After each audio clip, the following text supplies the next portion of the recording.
this beer is like a good sexual partner. You cannot get enough of it in your mouth. No, yeah, yeah. It's the little kid from The Simpsons. I'm in danger. Like that's how you feel when you drive through Jupiter, Florida, because I've driven through it. Now, Oh my God, my mouth just came.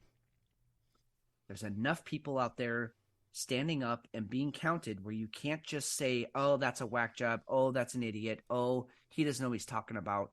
You have to start paying attention to these things. So, have you ever thought about pole dancing while Uh, you're doing yeah, I mean, while you're dealing or I while you're seem at to a dead remember. table? I Oh, I seem to remember a very particular night in which we all competed in a boxer contest, and you, Hefe, you came into the top three on that one. doesn't ring a bell. You're about to listen to Whiskey Hell Podcast, a show centered on recent news, excellent craft beer, and absolute debauchery. While the guys are getting ready, you can reach them on Twitter at whiskey_hell. You can also go to the whiskeyhellpod.com or email them at whiskeyhellpod@gmail.com. At the end, be sure to drop them a review as a thank you for the content. Looks like they're ready.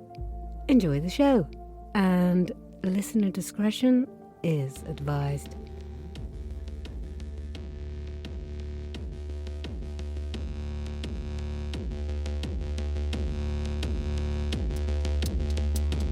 Ten, nine, 8, 7, 6, 5, 4, 3, 2, 1. Saturday, June 10th, 7:40 in the evening. This is Whiskey Hell, your week news review. Fitz, it's been a hell of a week. Congratulations to making it to Saturday. I feel like congratulations are in order. Oh Jesus. Yeah, we made it. What a tomfuckery of a week. Personally, I had a great week. Just I was busy. I was productive. I got to do some training, and I love training. I love that. Yep. But but my God, what is going on out in the world, man? How was your week personally? My week was I was hyper locked in to the show, and probably too much so. Yeah, yeah. What I noticed was that I could not stop thinking about getting to Saturday, and now the week personally was fine. It was a pretty normal week. I had a lot going on, but it's just normal stuff between work, home, and the normal grind. But the thing that I noticed, and it really just kicking off the show with a reminder that you gotta be able to step away from things and take yourself out of the moment with a lot of the stuff that's going on. Now, we put a lot of passion into what we do, right? We want quality content. We want to have something that's fun, something that helps, makes people think a little bit, and something that's where you can go ahead and say, you know what, I'm curious about all this news that's happening. I don't want to get into it too deep, but maybe listening to this show, I can go ahead and I can get a little taste for it and see what I need to go out and research more on my own. My God, I hope that's what we are for somebody, even if we're that really for one goal. person. Yeah. Yes. Yep. That is so the goal. This week, Fitz, from the start, it was absolute everything that you could possibly expect in how mainstream media, the government, corporations handle disseminating information.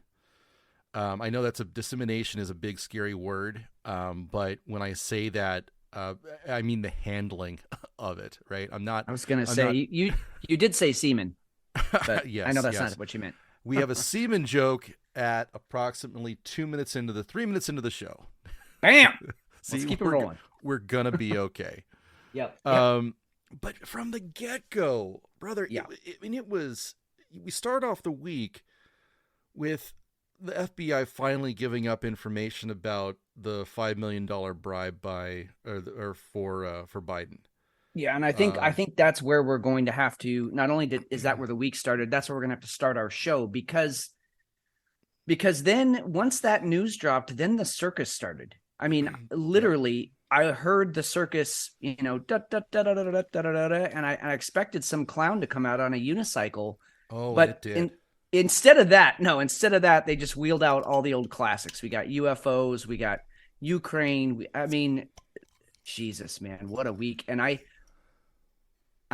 so love that you're starting the show with saying, hey, it was a crazy week, but we all need to step back from this and get a, 60,000 foot view of what is happening in this country, because it ain't what they're telling us is happening. No, it really isn't. There's so all the old terms. My favorites are smoke and mirrors and bread and circus, right?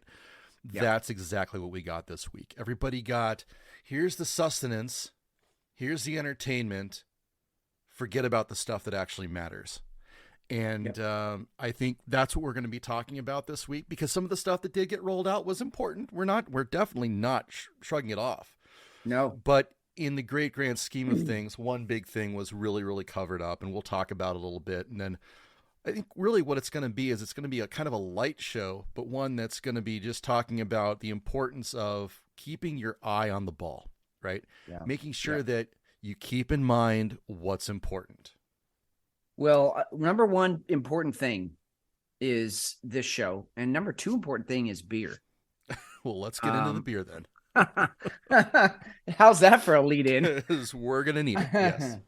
Well, I'm actually, so I had a package arrive this week from my dear friend McShane. And, but surprisingly, I am not going to review any of those beers on tonight's show. Cool. I am going to save one of them for next week, and then a follow-up for the following week. I will say, though, last night, since you sent me two of them, last night I enjoyed a Te Quiero. And, oh, yes, I do love. Yes. Holy shit, was that a good beer? I meant to text you, but then I passed out. So yeah, that's okay. That beer should knock you out. Which one did you have? One or the second one? The second one. Okay. I saved the older one for the show. Okay. Fantastic. I mean, it's basically a hot chocolate stout, imperial stout. Fantastic beer. So that's neither here nor there. What I am having tonight is we mentioned it last week on the show that I picked up a bunch of Pelican Brewing's Captain of the Coasts, and I thought it would be prudent to review it on the show. You've got some headed your way, and so if I review mine tonight, maybe you can review yours in a couple weeks, whenever you decide to get it on there, so that people are kind of getting. Sure, Fitzy liked it, but maybe McShane hated it, or vice versa. So sure. Anyway, Captain the Coast is a wee heavy, aged in dry fly wheat whiskey barrels, and this is all the way back from 2022, which means that's when they released it. Which means it probably went in the casks in 2020 and sat there for a while, and then they put it in the bottles and let it out into the wild for all of us to enjoy. So this beer has had a journey before it's made it to my lips. So let's give it a run here. So a wee heavy, rich, kind of a strong ale, only it has more robust features. Yeah. So strong sour oak flavor up front. The notes you get some vanilla smell, the notes as far as you're going in your nostril, but the oak is what hits you first. Then you get the cherries, then you get the chocolate, and then you just go, oh God, I want more of this in my mouth. I mean, this beer is like a good sexual partner. You cannot get enough of it in your mouth. It's been a while since I dropped the sexual innuendos.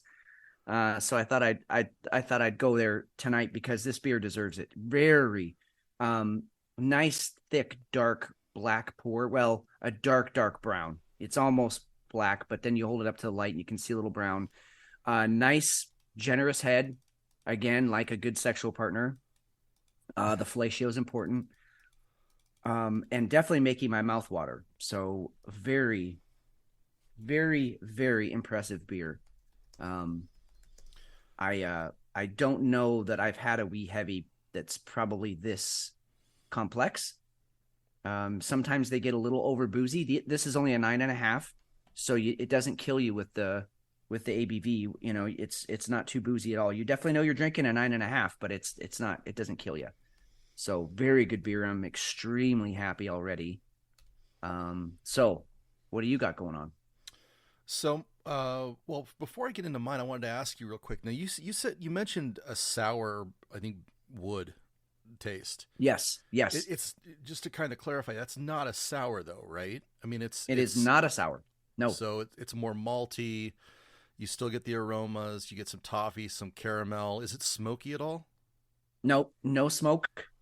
It Okay. is simply it's like I don't know. I mean, it is sour to the taste, but it's a woody sour. It's an earthy sour. It's not those higher notes that you get from an actual, sour beer, those creamsicles and so forth. Okay. So yeah, it's definitely, that's what hits you first. Your mouth just instantly waters, and then you get the complexity on the back end. Very good beer. Wow. Nice.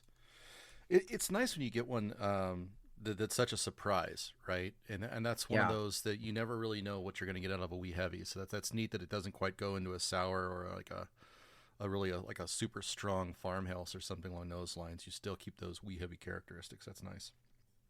Yep. So I have one that is, I believe you'll have to check me on this one. Have we ever had a beer from Estonia?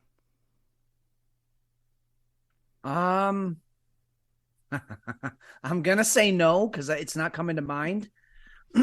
But we've had, it's interesting, and I think we're going to get into this in a little bit later on the show. But just sort of going through our oh shit, what's it called, man? Show notes? No, Website? what is it? No, when you people, a body count. Going through our body count. Jesus, that was hard.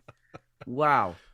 Just going through our body count, we've between us had almost 500 beers on this show and reviewed 500 beers. And that's crazy. So, and most of them have not been repeats. No. I mean, we've definitely repeated some of our favorites, or by accident. Maybe I was too drunk and I forgot I had one on the show and I did it again. But for the most part, we're definitely up over 425 beers that we reviewed on the show. And I just think that's really fucking awesome. So, to get back to your original question, I don't think we've had one from Estonia, although maybe we have. I don't know. I'm going to go with we haven't, just because there's no way I can remember, and I kind of doubt it. But I actually found one, and that's what I'm drinking tonight. It's called Cocoa Banger.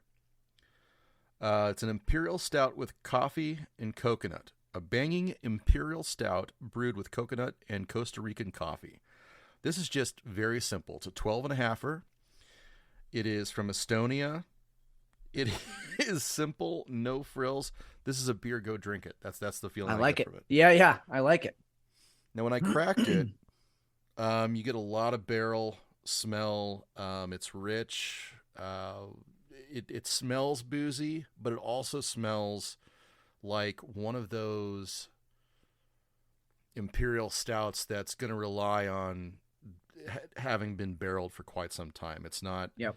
I mean, I couldn't tell you how long this one's been barreled for. They don't list it, but it just smells like it's been sitting in there for a while. So let me go ahead and get into it. Well, I mean, while you're sipping that, just to let our listeners know, when you go out on show notes and find this beer on their website, it has little things over the letters. Okay, this is a mature beer. It has a squiggly over the O and the double dots over the A. So, I mean, just let that soak in, guys. This is a very important beer. Fancy beer. Very fancy. The brewer's name is Pohaja. I think I pronounced that Yeah, correctly. Pohjola. P, Yeah. yeah. So again, Estonia. Really good. Really good. Not the best imperial stout that I've had. A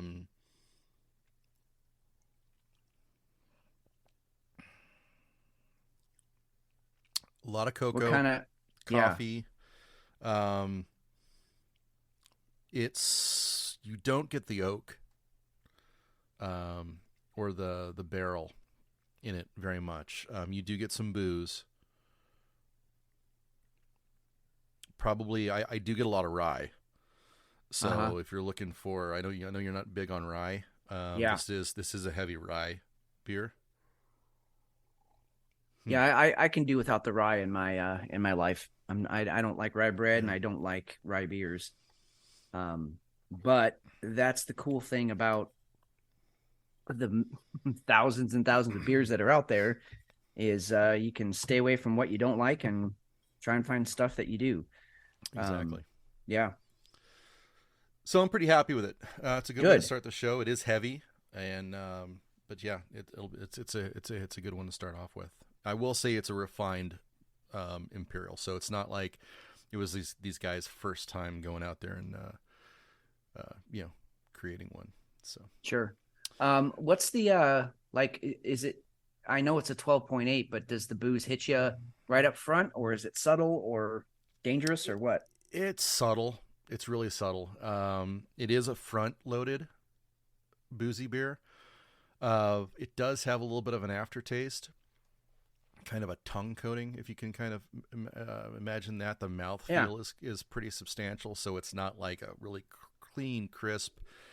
You're drinking it and then it's over with. Right. It does linger, so we'll have to see how that affects the next beer that I've got coming, because I've got another one that I've never had before. So Nice. Fun. yeah, it's a good one. Good way to start off. Probably a little too heavy to start off with, honestly, but it's only an 11 ouncer, so Dude, I'm feeling this okay about it. yeah, this week go heavy. Fuck it. Go heavy or go home. Yeah, that's one thing I will say about my beer. You were talking about the mouthfeel. It's one thing I didn't hit on mine with this Captain of the Coast. Very clean, quick finish. Good. Yeah, you take your swallow and it's gone and you're ready for the next one. So nothing lingers. It's just very clean, very clean. Good. So you touched on something earlier about all the beers that we've had. We got a phenomenal idea this morning from Moose Lounge. Yep. So go out and check out Moose Lounge Podcast. You can download them everywhere where you get your podcast from. They're on all the major circuits. Just you go grab them. You can also follow them on Twitter too. So they had a phenomenal idea. Why don't we go back and put all of our beers on the website? Yeah. One, it's searchable. It's gonna be. We've already got all the data there, right? All the show notes are on the site already. Yeah, they're all there. All we're gonna do is just throw it on another page and just upload them. We'll try and link out to all of the all of the websites that they're currently on, and just kind of build up a nice database for people who want to go out and just want to experience just the beers, even those alone. I thought it was a phenomenal idea. That's a great idea. I was really, I mean, it was one of those where you just kind of hit your head like, duh, why didn't we do that before? Right. But that's the kind of interaction with our listeners that we've got with this show, and it comes from all over, and I just freaking love it. I really do. Man, what a great idea, but also thanks for reaching out and saying something. So yeah, again, go check out Moose Lounge. Great show, fun guys. Definitely friends of the show, and now helped us sort of make our website a little bit sharper and a little bit, like McShane was mentioning, it's searchable, so it's an easier format maybe for people to say, I'm looking for just a chocolate stout, or I'm looking for something from my area, from my part of the country. So we'll include all that in there as to the best of our ability, and we'll go from there. But great idea. That's at the Moose Lounge 1 on Twitter if you guys want to go and check them out on there. And definitely, it's a very, very fun show. And we've talked about those guys on the show in the past, and they know their beer too. So yes, just really, agreed. really cool. So thanks for that, guys. We're going to work on that over the next couple of weeks, and we'll get something fun put online for everybody. So before we get down to the news, this is a quick break with some ads from some of the shows that we love listening to. We'll be right back.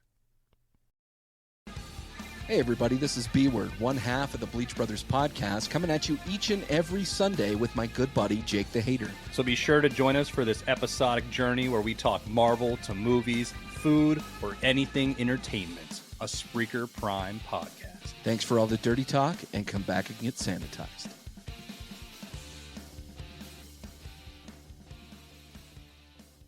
Hey everyone, it's Gnome from the Hateful Gnomes Music Hut. I'm here with my good buddy Jake the Hater, and we're bringing you a bi-weekly music podcast for all your heavy metal needs. Tell them about it, Jake. We are here to have our horns up, and we are staying heavy. That is right. Even B-Word is producing behind the scenes, turning his mic off. But you know what? We are going to give the fans something bigger, badder, and fucking bolder. Tune in bi-weekly, a Spreaker Prime podcast.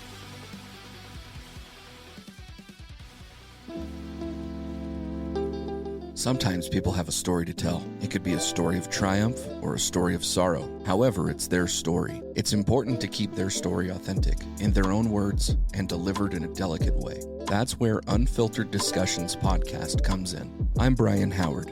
I talk with my guests about tough subjects and pivotal moments. I'd love for you to hear their stories. Subscribe to Unfiltered Discussions on your favorite podcast platform. Let's ensure their stories are heard.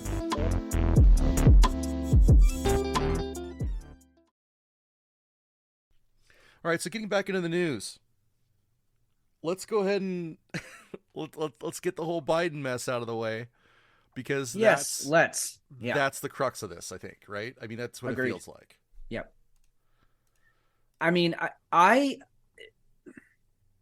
this gets released, and almost immediately there is a direct, highly concentrated, highly like inflated attempt or effort to bury this thing under. They didn't deny it. Nobody denied it. Let's start with that. Nobody in the Biden family has denied that this happened. No one came out and said it's hogwash. No one said it's ridiculous. They just came over the top of it with every piece of bullshit you could think of, and just tried to bury it underneath all of the chaos, the snafu, which I just recently learned the root of that word.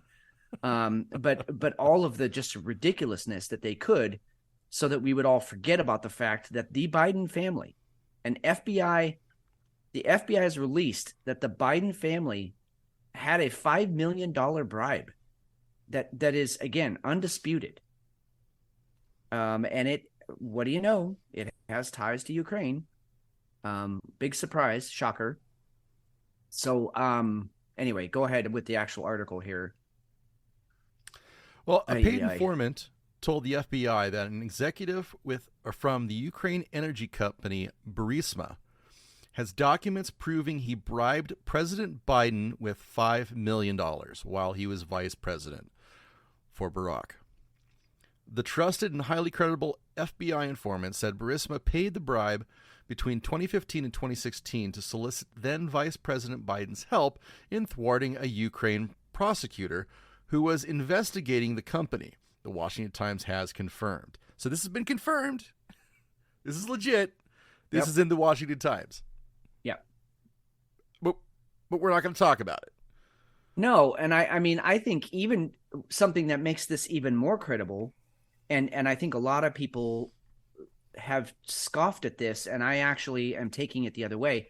A lot of people said, well, if this FBI informant knows their shit, then why don't you release their name? Well, they're not releasing their name because that would literally put them at risk. Not only their position in the FBI, but probably their very life. Epstein, You can't just put people's names out there like this if they're gonna come out and be a whistleblower. I mean, that if they want their let's blow anonymity, the whistle.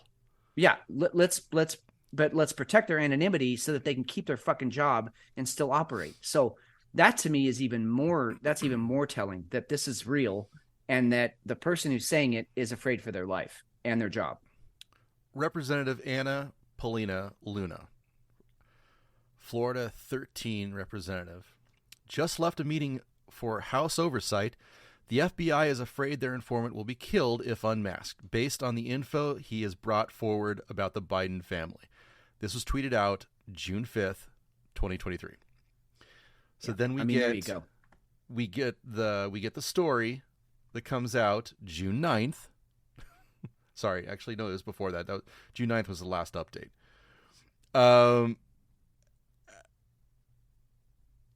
It's blatantly obvious. It's just going to be completely ignored.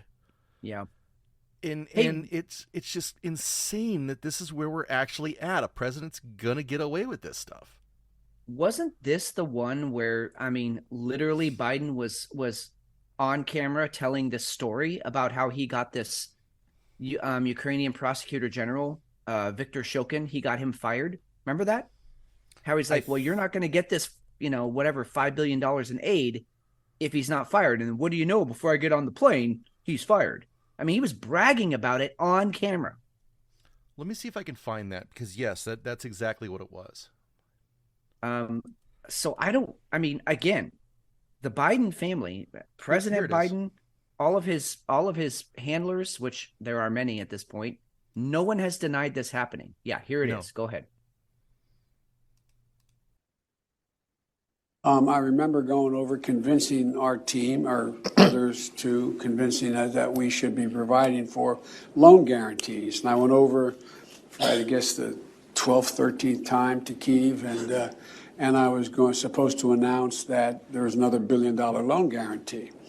And I had gotten a commitment from Poroshenko and from Yatsenyuk that they would take action against the state prosecutor, and they didn't. So they said they were walking out to press conference. I said, no, I'm not going to, or we're not going to give you the $1 billion. They said, you have no authority. You're not the president. The president said. I said, call him. I said, I'm telling you, you're not getting the $1 billion. I said, you're not getting the $1 billion. I'm going to be leaving here. And I think it was, 6 hours? I said, I'm leaving in 6 hours.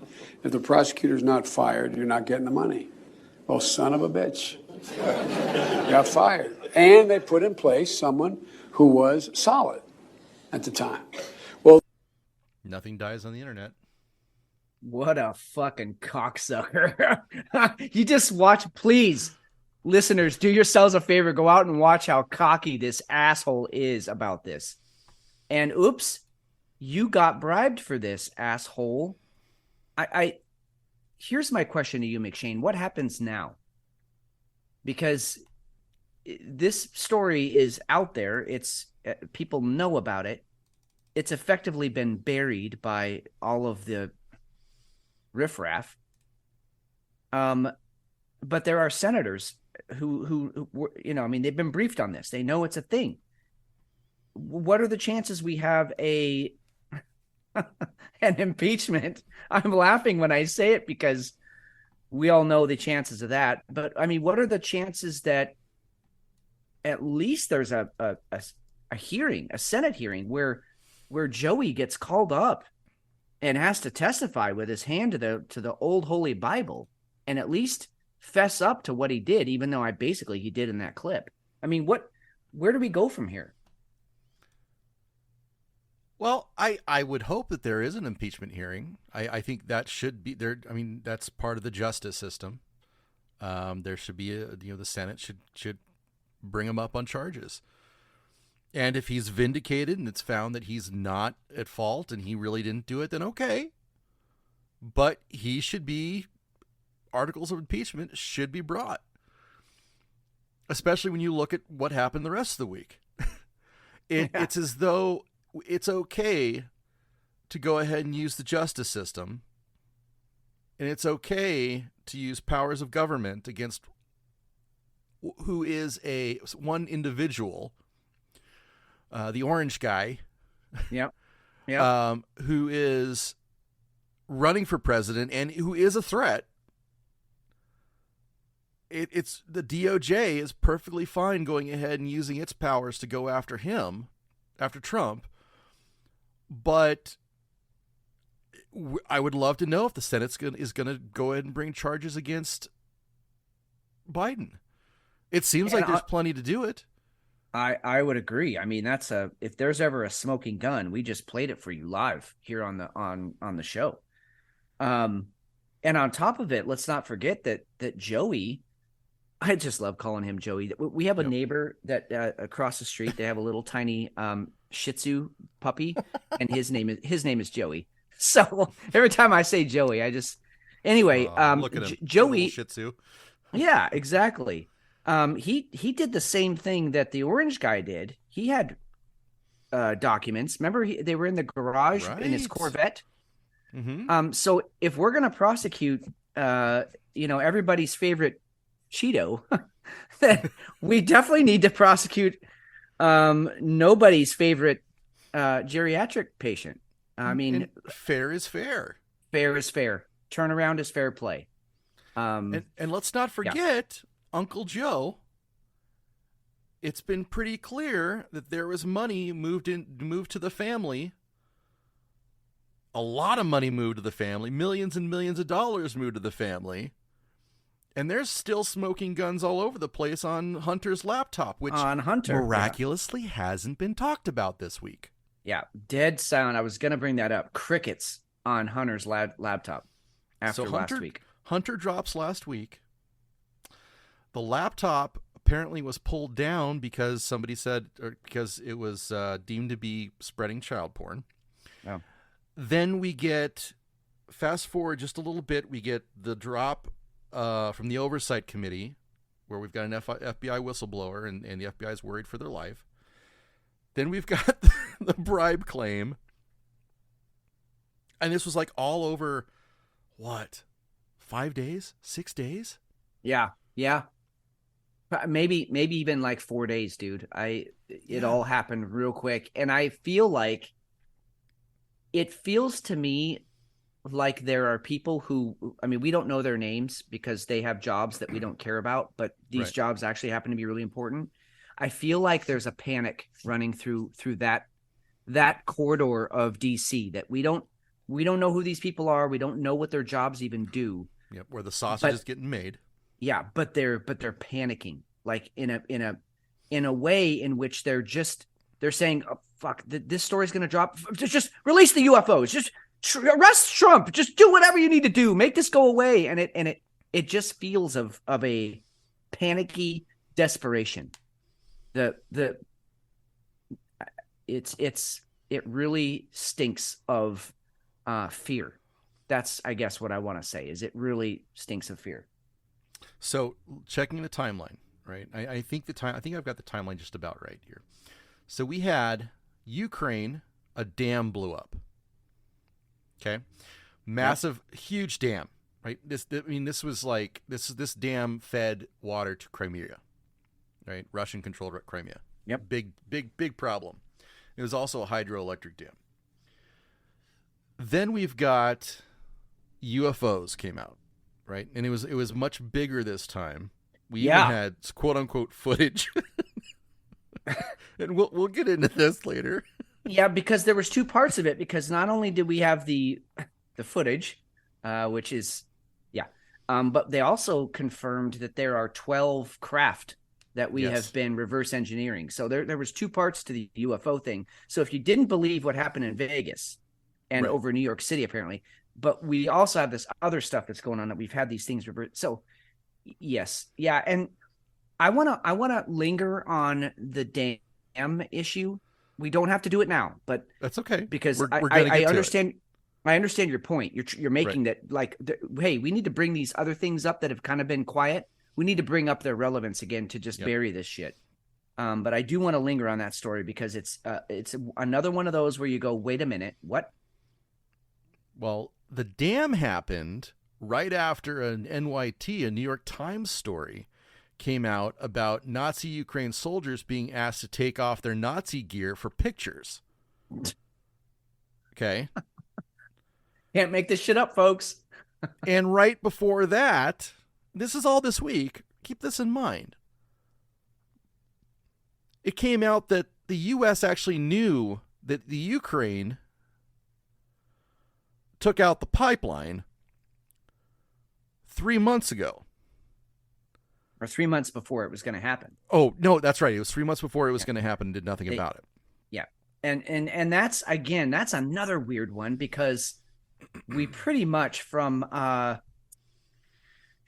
going to remember, forget his name, but the journalist that came out with the article about what actually the order of events. And I mean, he did a deep dive.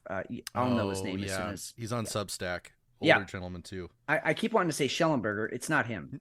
No, it's not Schellenberger, but it's something like that. Yeah. Anyway, that the U.S. not only planned it but was a crucial part of making it happen. So what do we do to sort of deflect that is to say, oh, okay, all right. Yes, we knew that it was going to happen. No, we didn't do anything about it, but we didn't do it. Ukraine did. Again, another diversion tactic that really is, I mean, if you get down to the actual, go ahead. Seymour Hersh. Thank you. When you get down to the actual, what is an argument and how do you sort of take down your opponent in an argument, misdirection is a big one. And I think we are just seeing that over and over and over this week. That is the theme of the show, is like misdirection. I mean, you think you're seeing a big black cock, but really all I got is my little 2-incher. It's not how you, and it's not the size, it's how you swing it. Right. And you can't take your eyes off the big black dude, but he's not the actual one fucking you. Anyway, I don't know where I drew that analogy, but there it is. Enjoy it. Yeah, there it is. Now, with all of that, remember, we've got a president who's just been accused of a $5 million bribe, working with a country that we've shelled out billions, over almost $40 billion worth of aid and weapons and just a ton of support. Jesus Christ. And it's no longer being talked about. But you know what else was being talked about?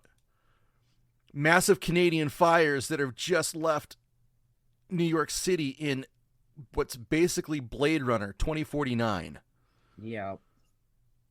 You know what? I saw a really funny meme today, and it was so dead on, but it said Tupperware before you put spaghetti in it, and it had like a beautiful picture of New York with the blue skies, and then Tupperware after you put spaghetti in it. It was so great. It was great. Very funny. People are so creative. But yeah, so you have New York City looking, it wasn't even half as bad as we had it here 3 years ago in 2020. No. Which was a great point of and a little, not an article, but something that someone wrote on Twitter, which was just so fantastic about like, hey, this shit happens.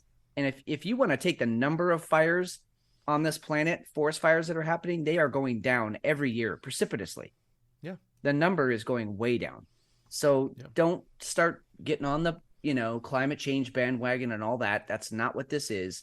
Although there was some nefarious and suspect shit going on around those fires. So we'll get to that too. Man, we're going to have to move here. We're already half an hour in. Well, so just to kind of give you guys a setup for kind of where we're going for the show. I mean, we've been talking about this now for quite a bit. We even set up at the very beginning of the show with this. But this is the misdirection, right? Now, Fitz and I definitely have our tinfoil caps on, but it's not a stretch. It's not. We've been doing this way too long. We even talked about earlier in the week. We I think we can kind of see the Matrix at this point. We're going to go ahead and like we said, it's going to be smoke and mirrors. We're going to bread and circus the hell out of you. We're going to give you stuff that's going to hit home, and the stuff that's really, really big deal, we're not going to get into. We're going to kind of report it, but we're not going to get into the meat of it. So as we go forward here, think about the story And I want you to think, what was the importance of this versus what we already just discussed as far as the Biden? That a sitting U.S. president, who was at the time a sitting U.S. vice president, took a $5 million bribe to get a foreign official fired. Think about that, guys. Think about it. Leading to almost $40 billion in support for Ukraine. And we've already talked about how this is, how it looks like one of the biggest money laundering operations in the history of mankind. And on top of it, the Biden family got to own a fossil fuel company in Ukraine after all of it. So they made even more money on top of their $5 million that they got bribed. All right, let's go to the dam. All right, let's do it. So what day was this that this broke? This looks broke like on June the 5th. Monday. Yep, Monday. Yep. Massive dam. This was the Nova Kakhovka Dam in Kherson Oblast. Okay, this has been an area that has been just a massive part of the war. Lots of bombing, lot of battles right around that area. We're not going to go back over all that. That's old news. But this was a massive, massive happening because the whole lake, which was about the size of Salt Lake, just drained into that whole region. Into Ukraine's most fertile farming valley. I mean, it didn't just drain any old place that, nobody was there and no effect to the food supply was going to happen. No, it drained into Ukrainian farmland that is some of the most fertile in all of Eastern Europe, maybe all of the Asian continent north of the Alps. And it's destroyed. It's flooded. It's gone. So you have several things going on here. You have food supply is going to be seriously affected. Yep. You have obviously people that had to flee their homes, and that area of land now, I mean, that water is going to find its way to where it needs to go. It's going to either reform old rivers, but it's going to keep flowing downhill. It always does. On top of it, it really was incredible to me how quickly we woke up to this Monday morning. I would say by mid-morning, my time, there was already an assurance, not accusations, an assurance that Russia was behind this bombing. Now, right there, anytime that that the press, the media can come out, mass media can come out that quickly and be sure that it was A, B, or C, you already know that it's propaganda. You already know it's false. That is exactly what that's exactly what it would seem. Yep.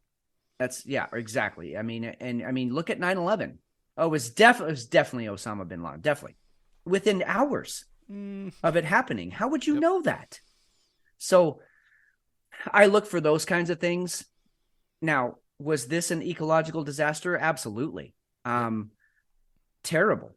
But you're talking about a Russian controlled area of the country. Russia built this dam for the very reason so that they could create some fertile land in the USSR back when the Soviet Union was a thing. That this was their breadbasket. So they built the dam. They spent money on it.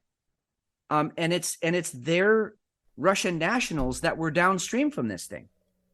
So you're going to tell me Russia did it just to fuck their own people. Basically, what you're telling me is Putin is going to shoot himself in the foot just to piss you off.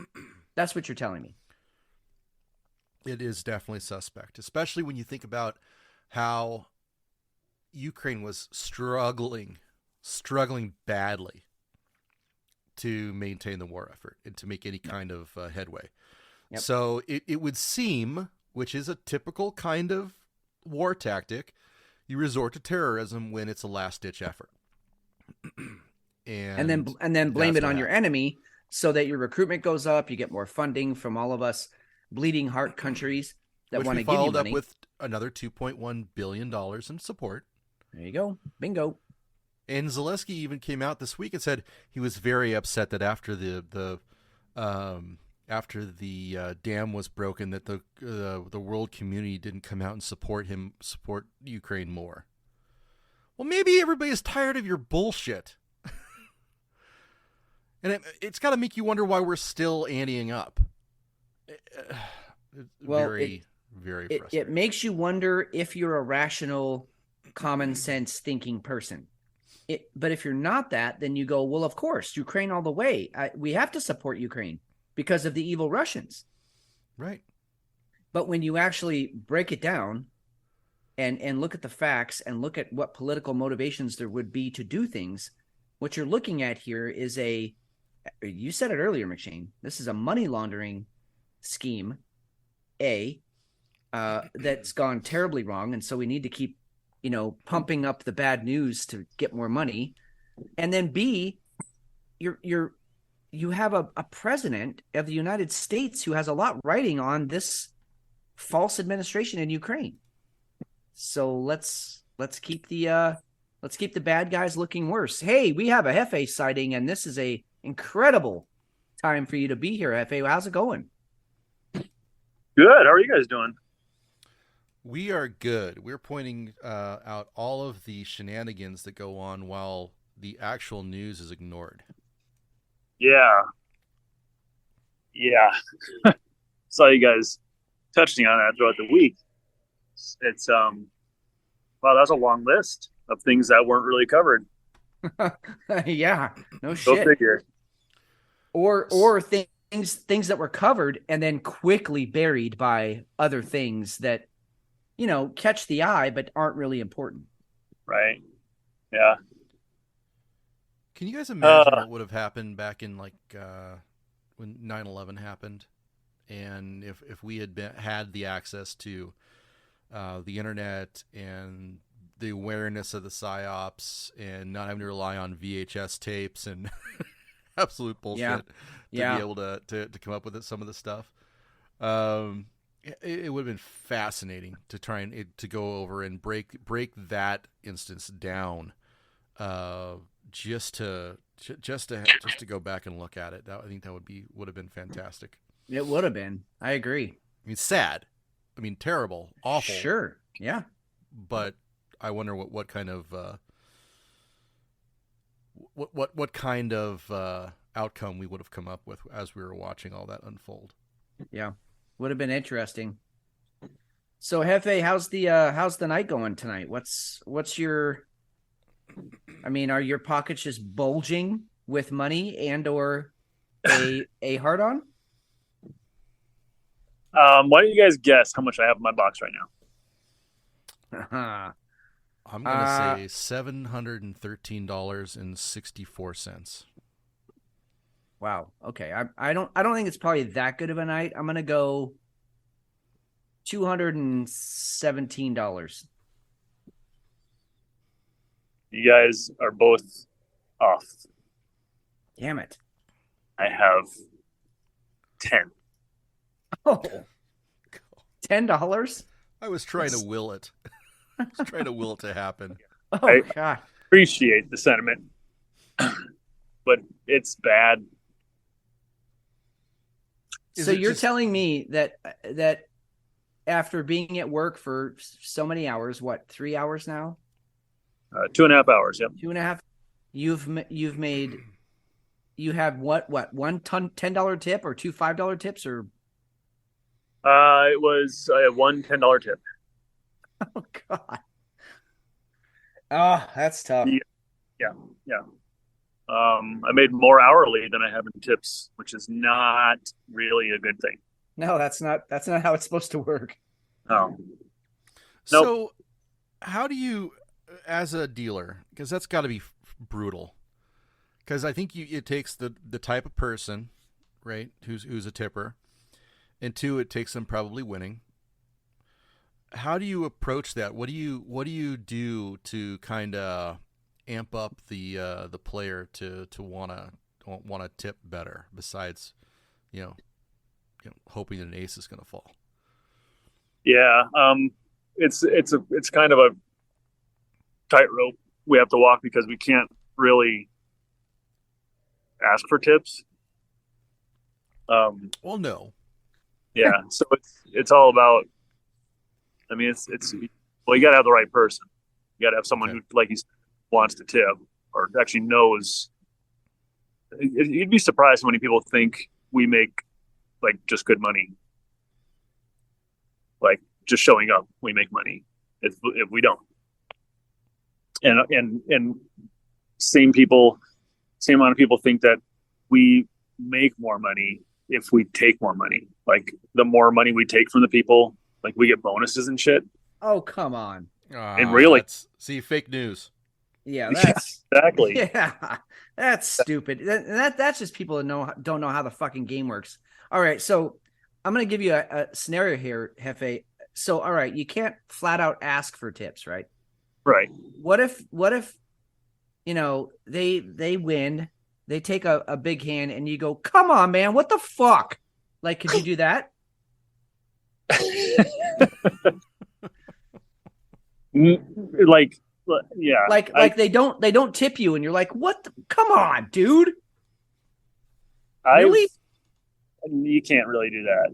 No. Okay. All right. Hold on. I do strategic pauses, like waiting for a chip to come my way, and then just kind of go on from there. All right. How about this? I'll go to the next scenario because you got to turn the volume down. I get it. I understand. This is why I'm not a dealer, folks, by the way. Yeah. So the next scenario, they win and they don't tip you. Can you give them the eyebrows? Like, huh? Hey, what? Hey, look what I did. Well, yeah, my favorite move, if I'm dumping somebody, my favorite move is to lean over and blow the dust off my tip box. I like it. Yes.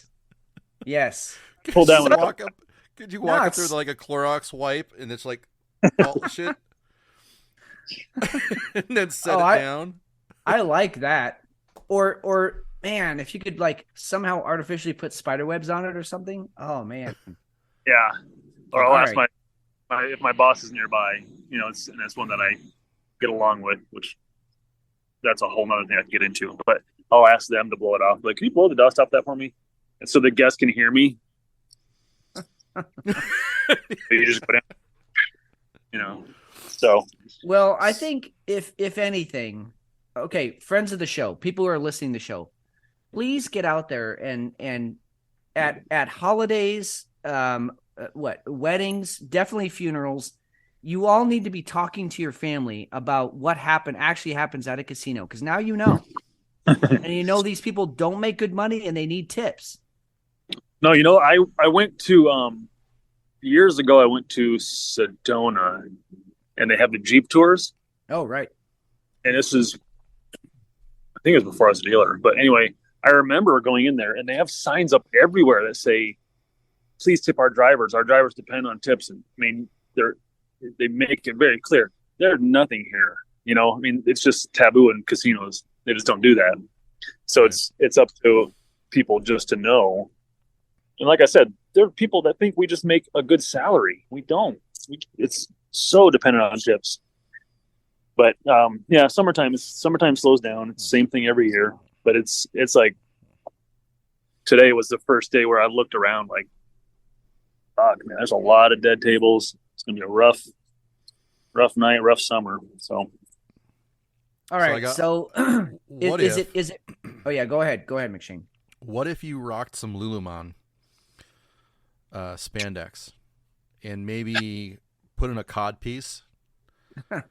And when somebody did hit 21, you put 1 foot up on one side of the table and started doing a humping, hands in the air kind of a thing. Would that be frowned upon? Well, I should have stopped you at the stretch pants but I wanted to hear what you had to say. There's a couple of dealers here that still wear questionable pants. But they're girls and they can get away with it. And McShane, I'm gonna correct you here, and only because I was corrected earlier. Well, I know it was last week when the CEO of that company, he came out and he's like, "Hey, I totally stand by my decision to fire those 2 employees who called the cops." Right. Oh yeah. Yeah. But it's Lululemon. Oh, it's Yeah. Lululemon, is it? Yeah, that's how you pronounce that. Lululemon. Yeah. I prefer, because I said it also, Lululemon. Like, I thought it was French. I thought it was a total French company. It's not. It's an American company. And it's Lululemon. And apparently I'm too much of a guy to understand the subtleties of these things. But You know what? I anyway. feel better that I don't understand the subtleties of that. Right? Same.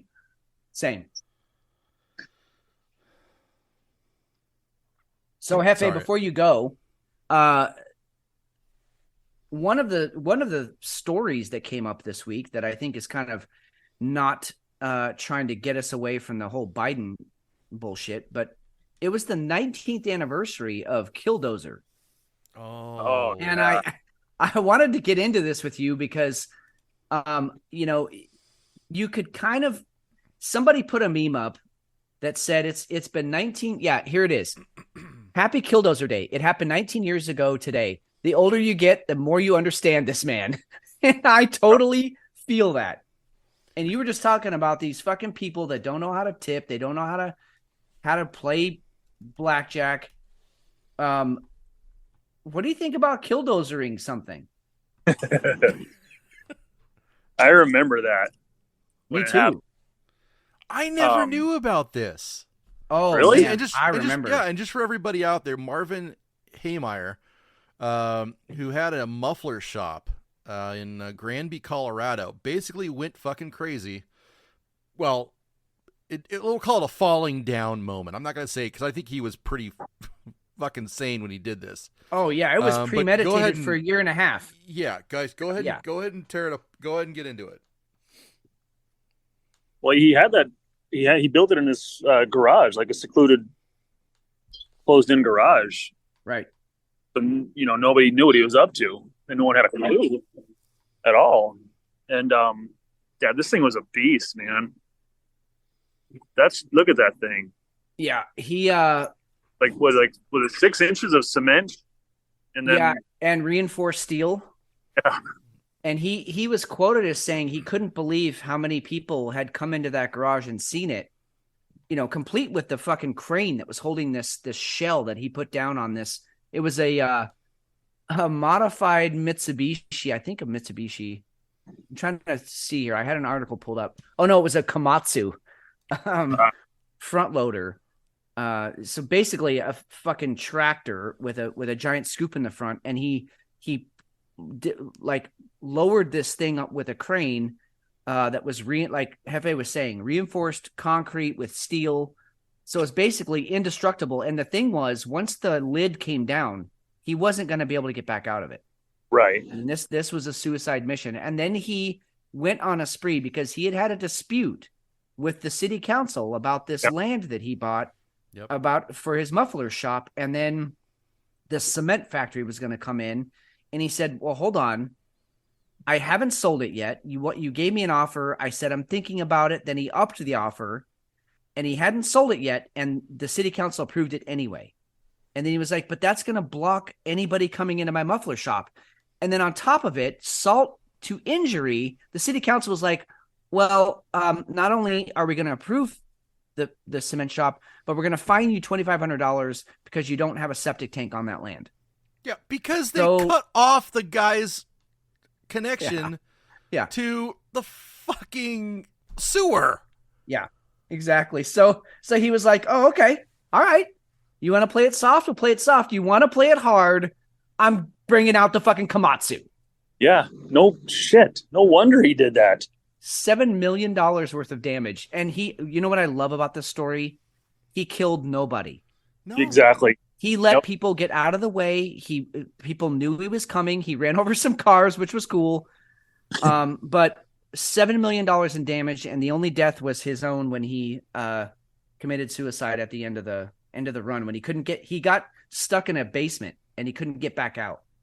And I think it was a former mayor or police chief or whoever, one of the people that really spearheaded it. He went and got that guy's house Yes, yeah, the I guess he mayor. had retired. Yeah, it was Yeah. the mayor's house. Yep. That was one of his targets. So I Yeah. applaud this guy.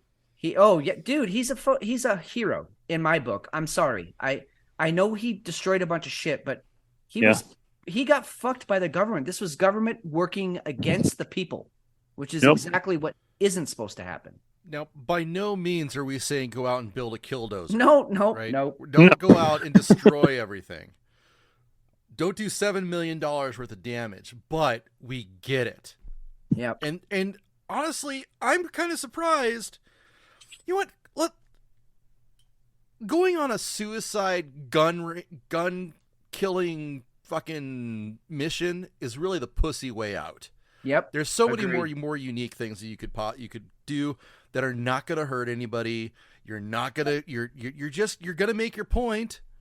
You could if you're determined to off yourself at the end, that's unfortunate. I don't think you should do it. I don't think you should do any of this stuff. There's your disclaimer again. But way more effective, I think, than going out and shooting up a mall. Yeah. Yep. Yeah. Well, I gotta go. All right, Hefe. Have a good night. Hopefully. All right, man. Hey, double your money, man. Double your money. Make it stack. Yeah, double my money. That's a good one. All right, we'll see you later, dude. See ya, Hefe. No, we're still talking about this guy. So, I mean, yeah, he did something right. I don't know. We're idealists, right? I guess so. I guess so because you're right. We shouldn't be celebrating this guy, but I am. I'm raising a glass to this dude. I get it. I totally get it. And some of the insanity that we're talking about, even tonight, and we're going to get into more. This is the kind of stuff that when you talk about your mental health, be aware of what you're doing. Be aware of how angry you're getting. I'm not saying be destructive, but be aware, be self-aware that you're on edge. Don't resort to things like this, but have a conversation. Get your neighbors fired up. Go talk to your congressman, I guess. Go get elected for office. Be vocal. That's the only way that we can do this constructively. That's going to be able to make hopefully a difference. When we come back from beer 2, let's get into Tucker. Because I think that was a very interesting first 2 episodes that he released. Oh, I think so too. And it actually is continuing to be a developing story just from him putting out 2 episodes that were 4 to 6 minutes each. No, they're a little bit more. They're about 15 to 20. Okay, all right. Somewhere in there, which is a good bite-sized sample for. Yeah, no, it's culture. great. And I guess I didn't even realize how long they were because I was kind of hanging on every word he was saying. Shit that I've been thinking, that we've been talking about on this show, that you've been thinking. Yeah. He was saying it to an audience of like over 100 million. Oh, it was huge. It was huge. It was huge. And so did it piss off Fox great. News? Wow, did it piss off Fox? Bring on the lawyers. Yeah, so we got a lot to get into here. And that was part of what I loved about what Tucker did. That was part of the distraction that was actually constructive distraction. Yes, I will absolutely agree with that. Absolutely. All right. You ready for beer 2? I can be. Okay. I've got a little bit of this one left. I will say, as it's warming up, the viscosity has actually increased, which is usually the opposite of what you think. Yeah, it's a thicker, more viscous, more sort of chewy beer now. There's more levels to the flavor. I'm getting some dried apricot, like that leathery dried apricot. I guess some people say apricot. I don't know, but this is a safe space. It's okay. You can say it however you want. This is a I'll tell you what, for a wee heavy, as I said earlier, wee heavies generally you get a certain flavor note and you're done. And it's going to do the job. You're going to have a great night. This is worth discussing. I really can't wait until you get yours and see what you think of this beer, because it is very complex and no less I mean, I want it in my mouth even more now. I can't wait to play the orgy game with this beer. It's amazing. The orgy game? Oh yeah, we haven't talked about the orgy game, have we? No, we have not. We need to talk about the orgy game now. Who's in my mouth now? Okay, yeah, we'll get to that. We will definitely get to that. Okay, theater of the mind. I think every listener, just imagine you know, metaphorical you, with your eyes bound and yeah. your Oh yeah, mouth no, you have to open, be playing the blindfolded. game. Yeah. Yes. Yeah. Who's in my mouth? Oh, that's got to be nice. And then you have to guess, and also while you're in someone's mouth, so it's just a guessing game all around. It's really fun. Whose mouth am I in? Whose mouth am I in, and who's in my mouth? It's real fun. But anyway, I know who's in my mouth tonight, and I'm really glad about it. How did your beer end up? How'd that finish? Not even a top 10, not a top 20. I mean, it was a good imperial. I've had much worse. I like that it wasn't a dry imperial stout. Those are no fun. Right. Right. But I enjoyed it. I would pay maybe $6 for this one, $5. It's not a 12 or 15 or $20 one. Yeah. But the thing that I'm curious of is that how Estonia works? Because I've had some beers from Europe, right? And I'm wondering if is Estonia considered it's Eastern. It's East, Europe, yeah, it's isn't Eastern it? Bloc, I believe. Okay. Ooh, geography lesson we should check here. that out. Let's check Yeah, that out. Let's I'm make sure. efforting. Estonia. Dun, dun, dun, dun, dun, dun, dun, dun, dun. Formerly the Republic of Estonia, Baltic Sea, Northern Europe. Yeah. Okay. Yep. There you go. So yeah, right across the. In fact, it's right across the way from Helsinki, Finland. There you go. Whoa. Helsinki. Not hell floaty. It's Helsinki. Helsinki. But one thing I've noticed is, like when I've had some Polish dark beers, Baltics from Poland, they're not super rich and flavorful to the point that you're getting multiple layers, right? I think the competition here is it's much more broad, and you got to bring a lot more in that category. You have to have different flavors. Like if they had added some vanillas and cinnamons or other levels to it, it was just, you know what? We'll call it a 2-dimensional imperial stout. There you go. That's what we got. Yeah, I think, and I also, you sort of hinted at this. I think that's sort of more classically European, to keep your beers, you know, fairly simple, and just make a good quality beer, which this was. I mean, it wasn't outstanding. It's not in your top 20, right? But it's I'd drink it again. It's worth having. And you know, if it was down to your local pub, that'd probably be your beer of choice over, you know, all the Newcastles and the Heinekens. So, but they do tend to keep things pretty simple and not experiment much. And so I think that's right on par, which is fine. That's great. Some people are going to love that beer. Nothing wrong with that. Yeah. But I also get that your palate's a bit more educated and mature and is looking for something more. I get that too. Yep. All right, let's get into beer 2. Let's do it.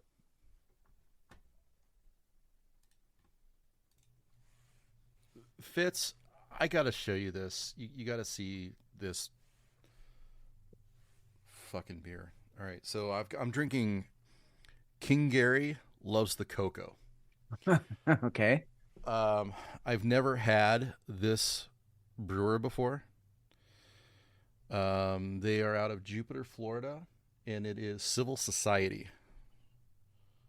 So Jupiter, Florida is one of those places in Florida, and anybody who's been to Florida or is from Florida will understand exactly what I'm about to say. Jupiter is one of those places that you drive through, but you never stop. Like, you never stop because you don't want to? Like, I lock my doors, or?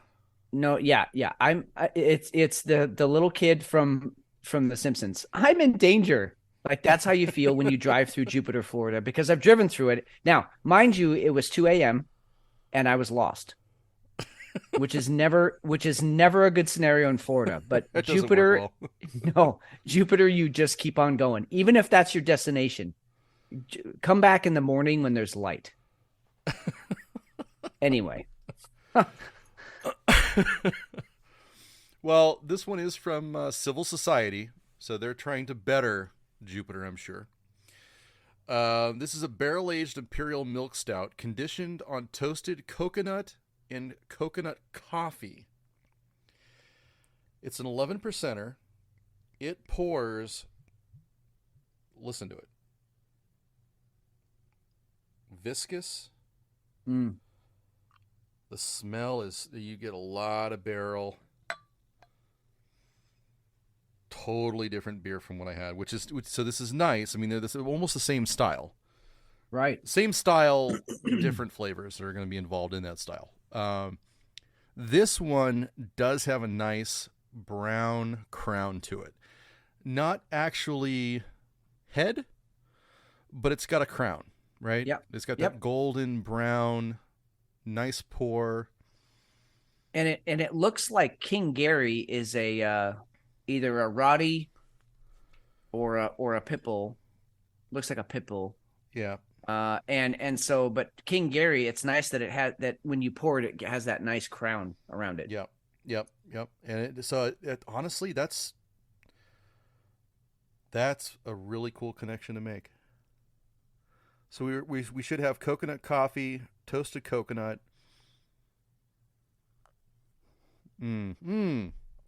Holy shit. Uh-oh, I think we have a winner. Well, I've never had a beer that I hurried up to swallow what I actually put in my mouth. That's, oh my gosh. Again, you're kind of touching on the orgy game. I'm just telling you. That's also one of the things. Oh my God, my mouth just came. Yes. Oh. All right, sir. Okay, so there's a couple different ways a coconut beer can go. Some people will, or some brewers will say, we went and put a lot of coconut in there, like your Coconut Joes, some of your coconut stouts and stuff like that. It's just like we wave the coconut over it. Yep. The coconut is used to mellow out the barrel. This is not boozy. My tongue is tingling. I get chocolate. My whole mouth experienced this beer. And that is so different from the last one. Taste is lingering. It doesn't go away quick. It doesn't finish fast. What's the ABV on that? 11. 11. Okay. Dark roasted coffee, sweet coconut, probably coconut milk. This is just an enjoyable beer. This is an end of the night beer. You know, it's a little bit more decadent. Isn't that something? You can have basically the same ingredients, right? I mean, on the whole, 95% of the ingredients in both of those beers were exactly identical, and yet your experience is polar different. I mean, it's on the polar ends of the experience you could have. It's okay to, holy shit, I've never had anything like this in my mouth. That is one of the things I love about beer. I mean, when you have a steak, yes, you have a steak. You can do a dry rub on it. You can let it marinate in something, or you can just straight up just throw it on the grill. But at the end of the day, it's still a steak.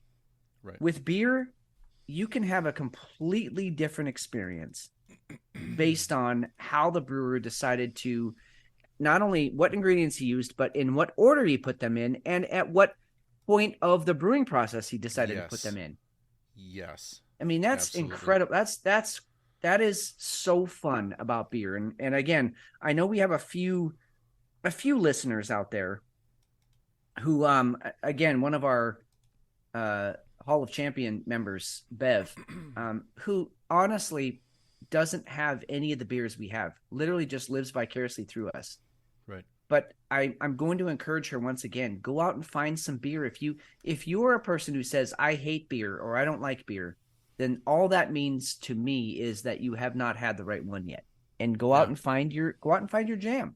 I completely agree. And that's awesome. It's if you know that you like that kind of a drink, a beer, then you're gonna you already have that's your base, right? You already know that, hey, I like some beers, maybe not all beers, but that already establishes a starting point for your journey, and then you can go ahead and you can try different ones.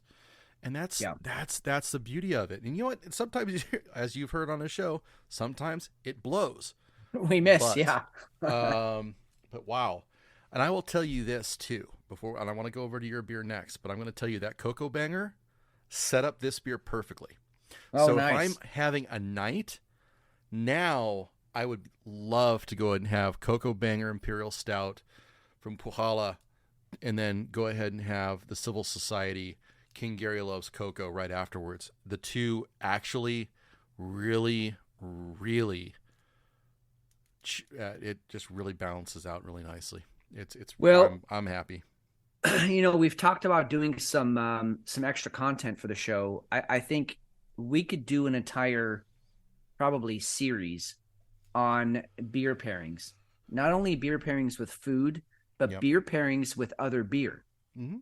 Because you can start the night with a really clean, sharp, almost assaulting IPA that you're not sure you enjoyed it, and then you follow it up with a nice chocolatey Imperial Stout, and it makes everything okay, and it makes the IPA completely pop. You go, okay, I get what that beer was now. Now I'm having this, and it's smoothing everything out, and it's amazing. Yep. We could do a whole bunch of shows like that. Totally. And what about the cold start? Yes. Right. That first beer of the night, that was my first beer of the night. One. And okay, wow, maybe that was not a good way to warm up. Should have warmed up. Yeah. It's like working out. I mean, that's how we see beer. This is our workout. Well, I also work out, but this is a workout for my senses, for my nose, my mouth, every other part of my body that's involved, I guess. So what's your beer two? All right. I'm actually really excited to talk about this one. So last Friday, before the show last week, we had two of our favorite family members, and I believe they are now new listeners of the show. So I want to give a shout out to Travis and Amethyst. Number one, thank you for taking the time out of your road trip to come through Eugene, because you didn't have to. Number two, you are two of the most beautiful people. Your children are beautiful. You are beautiful. It's like just like one of these families that's so beautiful it makes you want to throw up, but like in a good way. So anyway, they came through and they had their dog Gus with them as well. And so we wanted to find an outdoor place that we could have the dog and the kids and all of us. So we decided to go to Oakshire, which is, again, one of my favorite breweries here in Eugene. And by the way, I just want to say that I don't know how many crossover listeners we have, but any of you who've listened to the Gray's Tap Room and them reviewing the Oakshire beers that I sent them, it was some of their favorites. So Oakshire is like a legit top tier brewery that's here in little tiny Eugene, Oregon. Anyway, so that's where we went. And one of their mainstay beers is their Overcast Stout. It's just a regular stout that, well, I won't say regular because it's actually exceptional. It's a very, very good stout. It's one of their standbys. Well, they started doing something that I love, and I just get off on this shit, is that they take their Overcast oatmeal and then they start doing other stuff with it. They start playing with it. They take their base beer, and they add some cool shit to it. So they started something called the Overcast Cafe. So this is a vanilla macchiato imperial stout. So they took their Overcast oatmeal stout, they cast it with vanilla beans and coffee. And so when I was there, they had it on tap, and I tried it, and oh fuck. So in full disclosure, I have had this beer before. But I wanted to review it on the show. I bought a 4-pack of it. They can it. And I bought a 4-pack. I saved one for the show. It's quickly becoming one of my favorite beers that Oakshire makes. Fantastic beer. But let's give it, it's an 8.5%, which actually for an oatmeal stout is impressive. And so it ups, sort of the ABV when you put it in the cask, but then also it picks up those other flavor notes from the coffee and the vanilla. So let's give it a run. So Overcast Cafe exudes elements of coffee house drinks while taking inspiration from Overcast Espresso Stout. That's neat. So they've taken the whole coffee house concept and they've applied it to their beer. Exactly, which, it's the Pacific Northwest. Coffee houses are huge. I mean, Starbucks got their start up here. Dutch Brothers got their start up here. This is the coffee capital of the world at this point. And so I love the blend, what they did. And holy shit, I actually generally find coffee stouts to be one of two things: either too bitter because they put too much coffee in it, or the coffee is so subtle, it's like, why even try? Because it's not in there. It's very rare that I find a beer that balances putting just enough coffee in there without being overpowering. Well, lo and behold, they fucking nailed it. Oakshire killed this beer. So right up front, you get a nice, first of all, nice head on this beer. Pours pretty thick, but it's not a huge, like an imperial stout where you don't get any head because it's so ABV. Sure. So much booze on it. This has a head. It pours nicely. That first taste that you get, the vanilla notes are so nice and subtle, not overpowering. Then you get the coffee, and then you go, holy shit, this is a stout. First, this is a 100% oatmeal stout, and then they just said, hey, let's give some other notes behind it. And so everything happens up front, and then you swallow it, and you go, man, that's a solid fucking beer. It's really good. I will say I'm not sure it's going to have quite the fun in my mouth that the captain of the coast did, but it's such a solid beer. I just wanted to review it on the show, and I will be sending some your way because I really think you'll enjoy this beer. Awesome. I love it. And I love that. Again, we've talked about this before. Having that base beer that is incredibly solid gives you the ability to launch different variations that some of them can be pretty fucked up.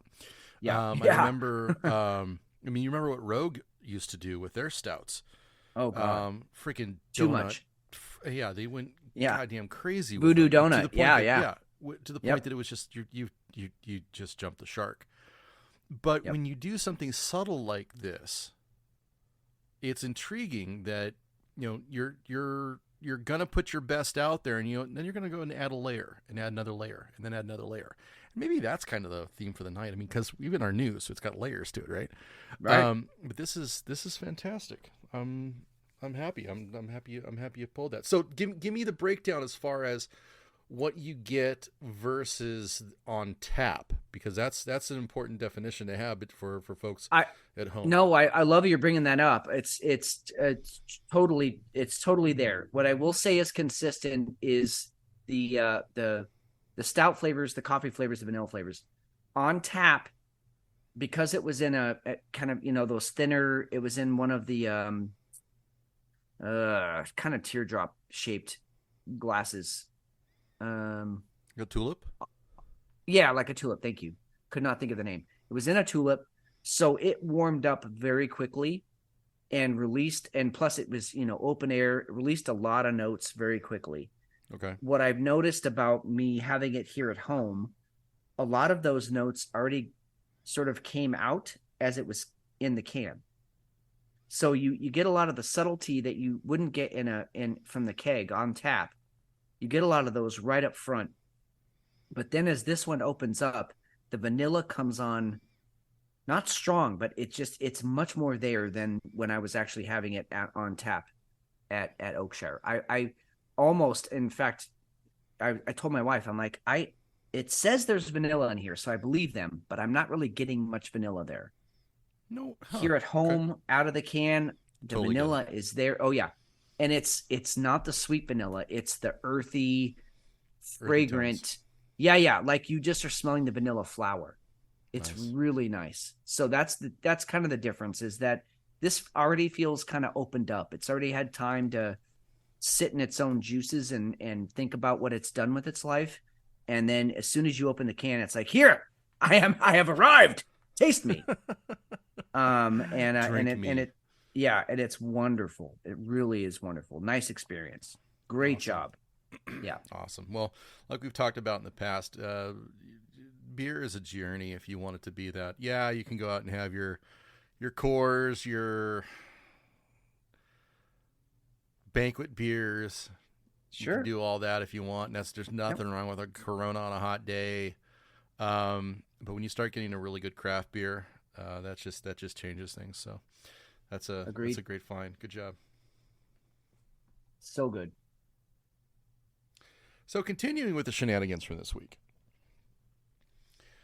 This is probably one of the biggest ones that were just blown off.